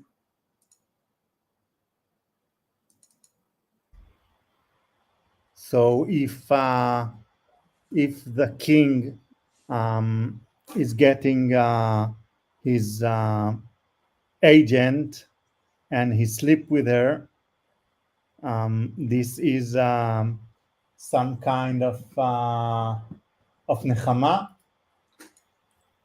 So basically, of comfort. I mean, I think that because it's this idea, it not explicitly but implicitly that she's providing comfort for him, but then this word. But however, no, you say that the king is the god and the girl is the Shekhinah. So if the god and the Shekhinah are mating in the bridal chamber, this will bring a comfort. This is what you mean? I mean, yes, but that wasn't what I was going for specifically. So that what is this? Nechama can be comfort, but also this idea that let's see if I can find it. So yeah, compassion, but there's also the idea of changing your mind, of like consoling yourself. Be sorry, console oneself.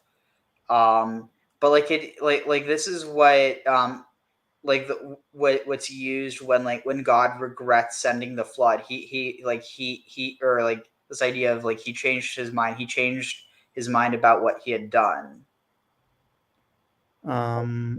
Check in Genesis 6. Vayitnachem. Let's see.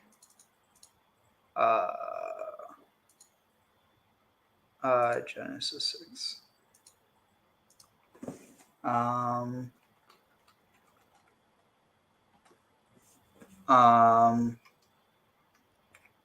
Verse, I think, 7 or 10.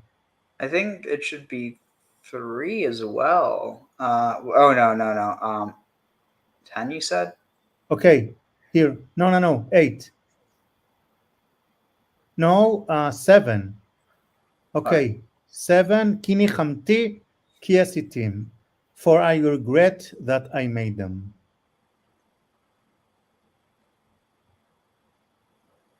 So like there is this idea that it can be regret, but also this idea of changing your mind. And so if you were previously intending ill, to change your mind is actually to be compassionate, to be moved to pity. Yeah, this is what, to be sorry, be moved to pity. You see number 2, to comfort. Yeah. To be comforted. To comfort, console. So basically what I'm saying is that the idea within the book of Esther is that she gets him to change his mind, not explicitly by sleeping with him, but like that if it hadn't been for that, she wouldn't have had the opportunity to do that, and she wouldn't have been saved from death. I mean, it's this idea like, yeah, God protected her, but at the end of the day it was because she was his Na'ara. But anyway, let's get back onto track. Let's see, where is it? Okay, so it was 2. Oh wait, we didn't even get. Okay, so the and the Mishkan will be made Eser Yeriot. What was this? So 10 curtains or 10 drapes. You were to make the Mishkan from Sheish, Mush Zar, like twisted, or like woven Sheish. So woven Sheish, which is most likely hemp, like woven hemp, and Tachela and blue, and Argamon and purple, and Tolat Shani and crimson, Keruvim, Maaseh Choshev, Ta'aseh Otam, and 2 Keruvim, 2 cherubim, Karibu, most likely, like Tchelet, Argaman, and Shani are not types of material, but type of color. I'm actually, they are types of material. I mean, like the tchelet was both the tchelet and the, actually wait, they don't. So the tchelet was derived from the same snail that or the same same species that they used to make the Phoenician purple, but they produced it in a different way. And then it's possible that the Argamon is referring to the Phoenician purple, but the Tolat Shani is definitely referring to the Kermes dye. But I do need to get going soon, so I just want to blow through it. So, and then Keruvim, Ma'aseh Choshev, what is this? Works of thought. or works of design. Ta'aseh otam, you shall make them. Orech hayiriyah, the length of the was it curtain or not curtain of the drape, curtain or drape, of one of them, of one shall be shmoneh v'esrim, so 28, ba'ama verachov, cubits, in cubits, in it.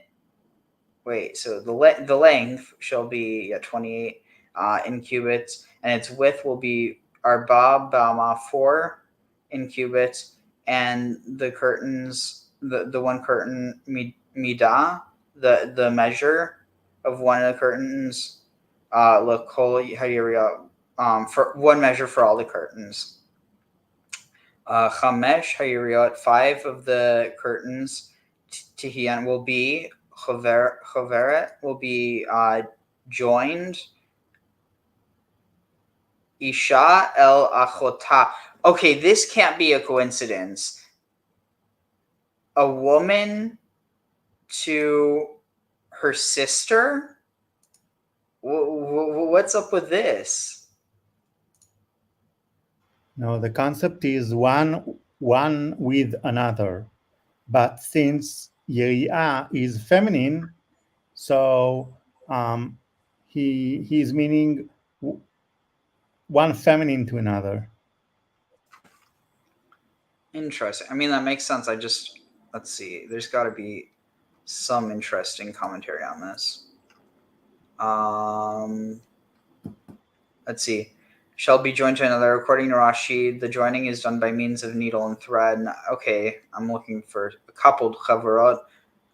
Ephraim is joined. Okay, I mean, nothing that. Okay, she'll join together one to another. A woman to her sister. This is the idiom of biblical Hebrew to speak thus about a thing that is of the feminine gender when it correlates with it, with a thing of the same kind. In the same thing. Oh, yeah, Isha Chayav. Oh, that's why it sounded so familiar. Okay, yeah. So one to another, and five curtains will be joined one to another. Vasita, and you will make leluot. First, was this? Wait, lulaat, loops, lulaa. Interesting. Is it? They don't wait.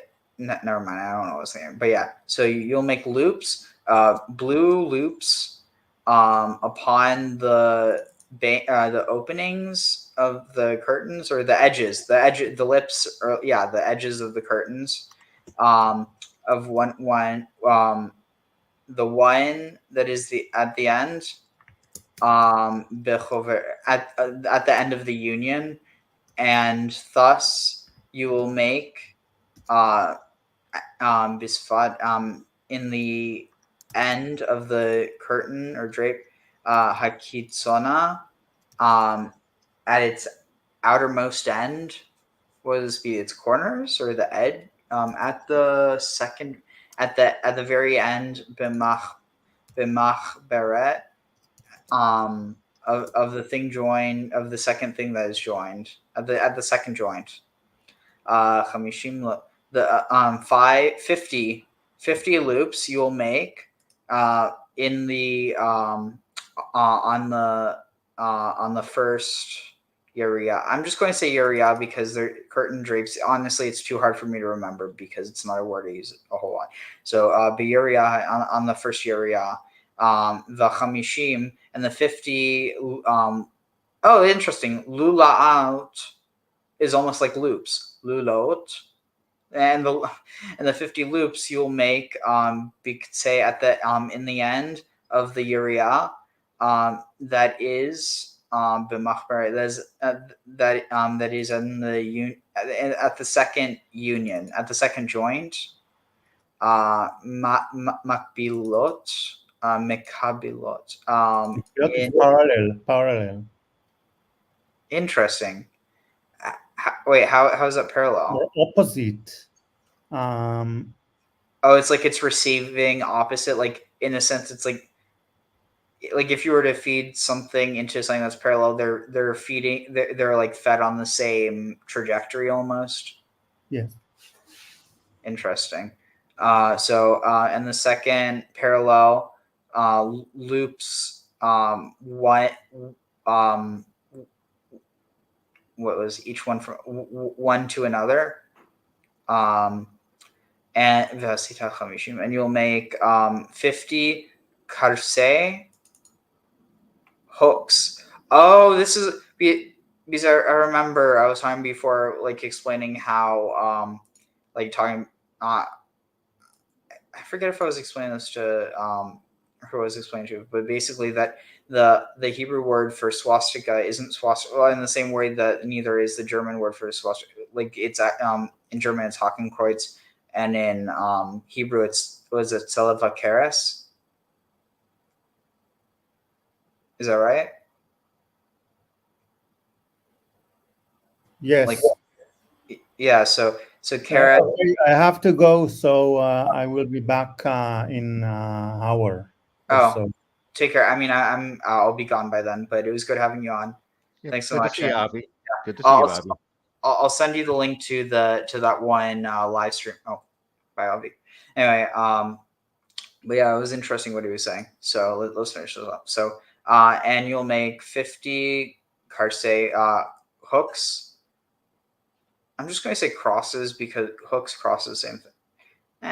Hooks. And you'll make 50. Yeah, so some people will read the wrong thing into it. And you'll make 50 hooks of gold, 𝐤�𤓅𝐅, and you'll join them to the tapestries or the Uriot, one to another, bekarsim in the hooks, and it'll be and they will be the mishkan. There will be one mishkan, or the dwelling may be one, or so the mishkan may be one.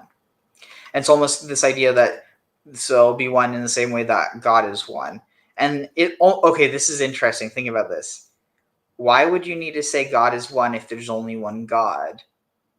You see what I'm saying?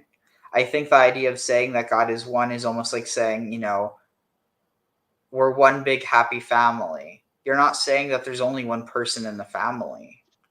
Well, there's also, pantheism would imply that if everything is God, it's not necessarily that there are other gods, but that God is more than just the idea. Well, yeah, but it's almost like if everything is already one, then the act of unifying the one within itself is almost this doubly holy thing. Agreed. Like this idea that there's this passive or this inherent holiness, but you're bringing out this active holiness by unifying it in that way. Yeah, no, can't agree 100%. Wait, you can't agree 100%?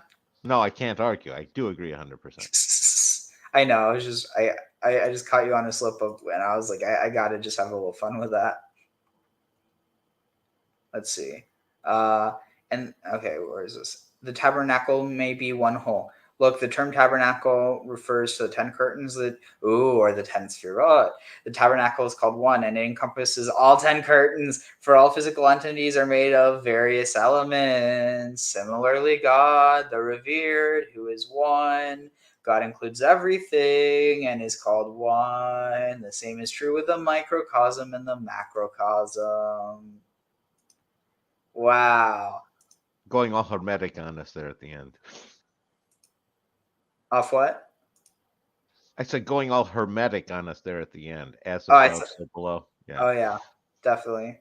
Mimala al tachat. Let's see. Is that what it says? All right.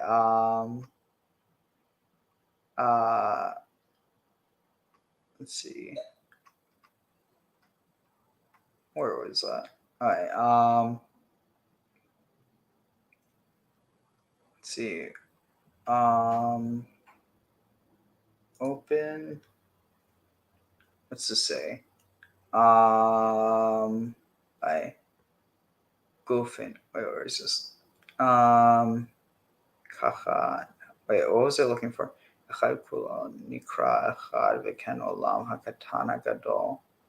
Interesting. So it's not as above, so below. It literally says v'chen Ha'olam hakatam, and thus the small world, and v'chen Yeah. ha'olam hakatan v'hagadol, the world, the world of the small and the large. As within, so without. That's a different one of the Hermetic principles. Yeah. Interesting. And this idea that it's not necessarily only within, but this idea that it's like, I mean, if you think about it, when you like, you're looking with it. I mean, even if it's not within yourself, it's like you're looking deeper in versus like out would be to zoom out, zoom in. So it's not like as within, so the idea of like zoom in versus zoom out maybe is the best way to conceptualize it. Yeah, I see some of this connection. Part of how one of the ways I model it is sort of like a camera, where you have the outside and you're the aperture, and then you have the inside. Or a microscope. Yeah, and that reflects the whole traditional classical idea of the imago, where man is the image, the imago of God. Yeah. All right. So and you'll make Yeriot. You'll make what's this Yeriot? You'll make the curtain of Izim, of goats, le'ohel, for the tent, al hamishkan, upon that is upon the tabernacle, esrei, or no, ashteh. Wait, shoot, where'd it go? Ashteh.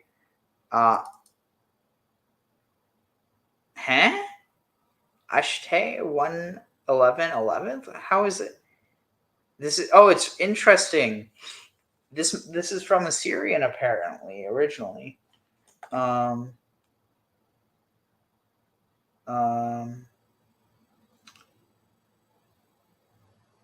Pretty fascinating. Oh, one second. All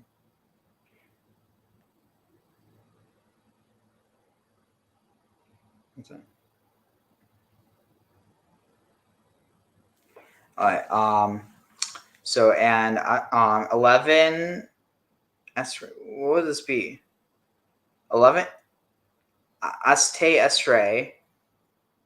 Oh, apparently it's 1. I don't know why I thought so. Aste 1:11. That doesn't make sense. Aste. Oh, at 1 as combined with 10.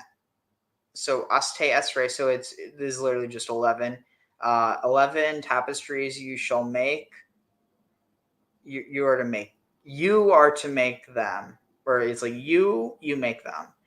Or the length of the yeriot of 1 yeriot will be shloshim, will be 30 ba'ama, 30 in cubits, verachov, and its width will be arba, will be 4 in cubits, and the uriah and 1 uriah will be midah. The measure of 1 uriah will be for 11. I don't know why I want to say 11, but just for 11 uriot. The 𝐤�𤓅𝐅, and you will join together 5 uriot, levad et ve'et shesh, alone and to the 6th, or separately, and the 6th, and 6 of the tapestries alone, and kafalta, and you'll double over, maybe fold over, since it over, I don't know, double, and you're to double over the yeriot, the 6th, the hashishi, the 6th area, el mul, to the el mul pnei ha'ahal, to across the face of the tent. Vasita chamishim, and you'll make 50 loops upon the end of the uriah, or the edge of the uriah of 1 uriah, bekitzona, at its end, like most end, bachover, bachovaret, in it, like in its design, v'chamishim, and 50 loops upon the lip, or the edge of the yeriot, hachover, of the unified, or the joined yeriot of the second joined tapestry. Yeriot. Vasita karse, and you're to make karse nechoshet. You're to make crosses or hooks of bronze. Chamishim veheveta, 50, and bring them. Bring the hooks. Baliluot. Bring the crosses, or sorry, the hooks. It just keres cross. It's so close. Bring the hooks in the loops. Bechivarta, and join them. Join them to the, or connect them to the tent. V'haya echad, and there will be one. Wow, I really feel like I'm making a Lego set. V'serach ha'odef, and the excess that the excess that remains of the in the Yeriot of the ohel of the tent, chatzi hayeriot, half of the Yeriot ha'odefet, of the excessive. Wait, let's see. I think that's of the excessive Yeriot. Tisarach will be like released, will be extended. Interesting. Will be unrestrained, or like let loose al achore, upon the back, or upon the backside, the like other side of the Mishkan, of the tabernacle. The hama, and the cubit mizeh from there. The hama mizeh from, and the cubit from here, and the cubit from there. Ba'odef, in the remain in the excess. Be'orach, in the length of the excess. Yeriot of the Yeriot of the ohel of the tent. Yehiyeh saruach, they will be let go free, or they will be unrestrained. Al tzidei, upon the sides. Hamishkan mizeh, of the Mishkan, from mizeh from here and from there. Lechasoto, for, or to cover it. Vasita michse, and you will make a covering for the ohel, for the tent. Orot, of the skins of elim, of rams. Me'adamim, of the dyed, or the tanned skins of rams. Michse orot, and you'll cover the orot tachash. And you will cover it with orot of with the skins of tachashim, of dolphins or dugongs, mil mala, upon them. Vasita et ha-krasim, and you will place, you will make the karashim. The board, interesting, it goes from karasim to karashim. So, or keres to karash. So, and you'll make boards or planks, la mishkan, for the mishkan. Sorry, this is where it ends, but you'll make, I'll just read it for the sake. You'll make planks for the mishkan of etzei shittim, of acacia wood, omdim, of standing acacia wood. And guess what? I recently found another acacia plant. I actually smelled it when I was going about on camp. Or actually, this was in my neighborhood. So I didn't see it. I smelled it. And once I smelled it, I was like, okay, I keep smelling it here. It can't be that someone keeps wearing the same perfume, because I'm here at random times. So I just kind of decided to ride around. Didn't even take a minute. And I was like, okay, well, I see the large globes. So I was like, oh, sweet. And it's nice because this one, I can probably get a nice piece from. But one second. Anyway, you have any thoughts? One second.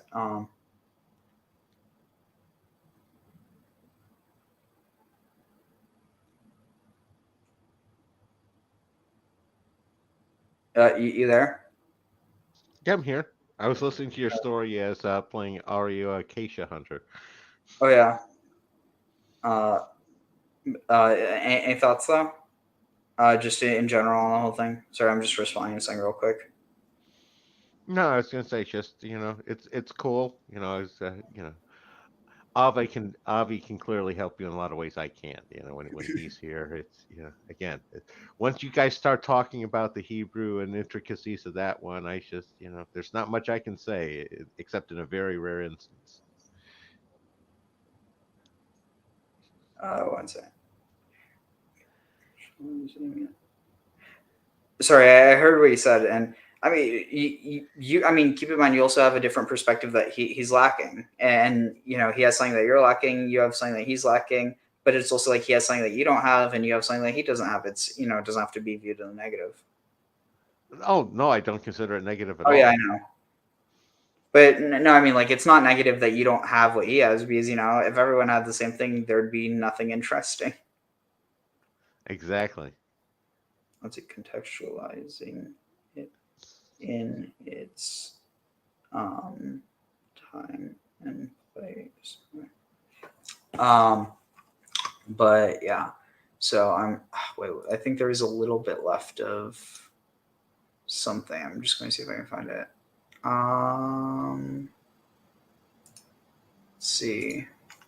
There was the menorah here. Yeah, let's end up on the menorah. I just want to find it. Let's see. What can I find? What can I find?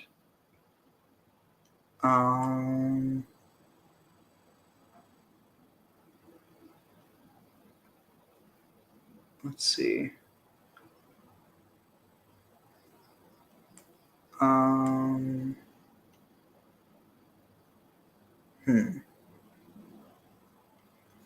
Let's see, menorah, esoteric. Let's see what I can find on an esoteric menorah. I don't want to find a bunch of Jews for Jesus stuff. That's not what I'm looking for.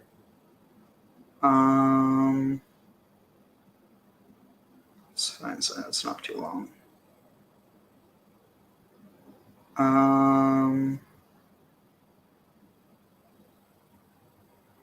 Let's see, menorah, Kabbalah, maybe.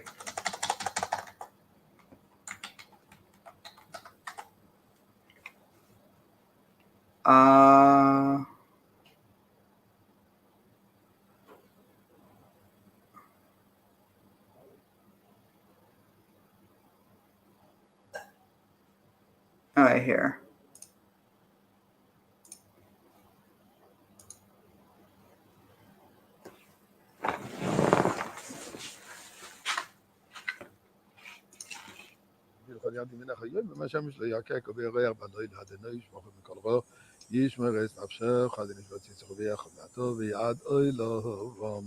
Remember, put a few coins in the pushka. I'm sure you have some coins, pushka, and we will merit this which tzedakah is supposed to accomplish. Shemekareves is a gula, that it hastens the redemption. Talking about redemption brings the Beis Hamikdash. Beis Hamikdash has the menorah. Yesterday we discussed the shape of the menorah. The menorah is an object, a topic that we can discuss about it infinitum. The reason? In fact, the menorah represents the 50 gate of wisdom. When we look at the formation of the menorah and the ornaments, the designs of it, so the menorah had 7 branches, had 11 what is called the knobs, kafter, 9 brachim flowers, and 22 gevim, which is a total of 49 items, which is corresponding to the memtes sharabina. And then there is the central shaft of the menorah, which is corresponding to the 50th gate of understanding, which is 50 represents one above the 49, 7 times 7 limited cycle, 50th is the infinite. What's very interesting here, that we learn the Chumash when God told Moshe Rabbeinu to go make the menorah. Says Rashi, Niskasha, he had difficulties. Why? So listen to what the Arizal, the Yitzchak Lor in Kabbalah states in the Kutei Torah of Arizal on Vayzchana. He says the following: when Moshe Rabbeinu was up on the mountain in heaven, receiving the Torah from God, God teaching him the Torah, at that moment, Moshe Rabbeinu reached the 50th gate of understanding. He had all 50 gates. But then, unfortunately, when the Jewish people down in the desert, committed the sin of the golden calf, God tells him, Lech reid ki shichas amcho. You must descend, you must go down because your people have committed the sin. Says Rashi, what means Lech reid? And by the way, I should mention, today is Rashi's Yortzeit, the 29th day of the month of Tammuz, Rashi's Yortzeit. So, Lech reid ki shichas, says Rashi, reid miguloscha. You are going to have a descent in your greatness. The fact that the Jewish people committed the sin of the golden calf affected Moshe Rabbeinu, although he was in another world, although he was at that time in heaven, learning Torah with Eibishter, but him being the manig, him being the nasi, him being the shepherd of the Jewish people, even when he seems to be separated in another world, he's just connected. And what they do affect him, and what he does affects them. So God says, Lech reid, go down, Yeshichas Amcho, not just go see what's happening, but it has an effect of you. Says the Arizal, Lech, which is spelled Lamed Chof, has a numerical value of 50. Lamed is 30, Chof is 20, and the Torah says, Reid, you have had now a descent. You have now lost from the 50th gate to the 49th gate. And that's why Niskasha Moshe, because the menorah represents 50, and he only had 49. So what did God do? God showed him in fire. Once he saw the fire, the flame, he was able to relate to it. The menorah in fire, the godly fire. Now, when we look at the menorahs, we're talking about the shapes and the forms of the goblets. The Rambam, in his image that he designs it, makes the goblet going downwards. Normally, a goblet, a cup, is kept upwards. In this case, they're on the branches going downwards. And the reason that the Rebbe explains is because going upwards represents filling adad, filling in the cup for it to receive. The other direction means giving, overflowing, sharing with the other one. In fact, Kabbalah teaches us that when we make Kiddush, we have Dollar, we fill the cup, we should always overflow it so that it should be filling it up in a way that it should give, not just receive. The menorah, the whole purpose of the menorah and all the lights of the Beis HaMikdash was for the purpose of lighting up the outside, not the inside. And that's the particularity of the menorah. How do we light up the menorah? How do we light up the world? 7 branches united as one. One piece of gold. Yes, we're all gold, but we have to be united. And then we can light up the world with the light of 7 continents. All right. That's a good place to end off. And on that note, unless you have any last thoughts. Fun as always. Yeah. Also, if you can, tune in to here. Let me just zoom out real quick. Here, let's go to this subscriptions here.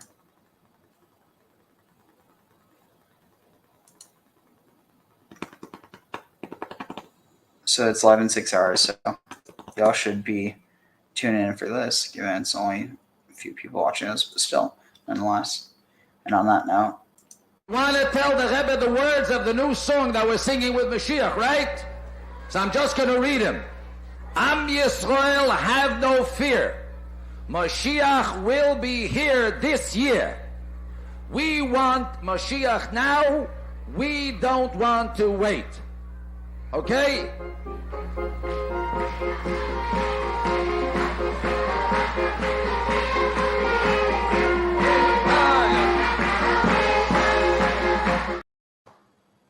oh, I almost forgot. Baruch atah Adonai Eloheinu melech haolam asher natan lanu torat emet lechayei olam nata betochenu Baruch atah Adonai noten haTorah. And on that note, for real now, Want to tell the Rebbe the words of the new song that we're singing with Mashiach, right? So I'm just going to read him. Am Yisrael, have no fear. Mashiach will be here this year. We want Mashiach now. We don't want to wait. Okay?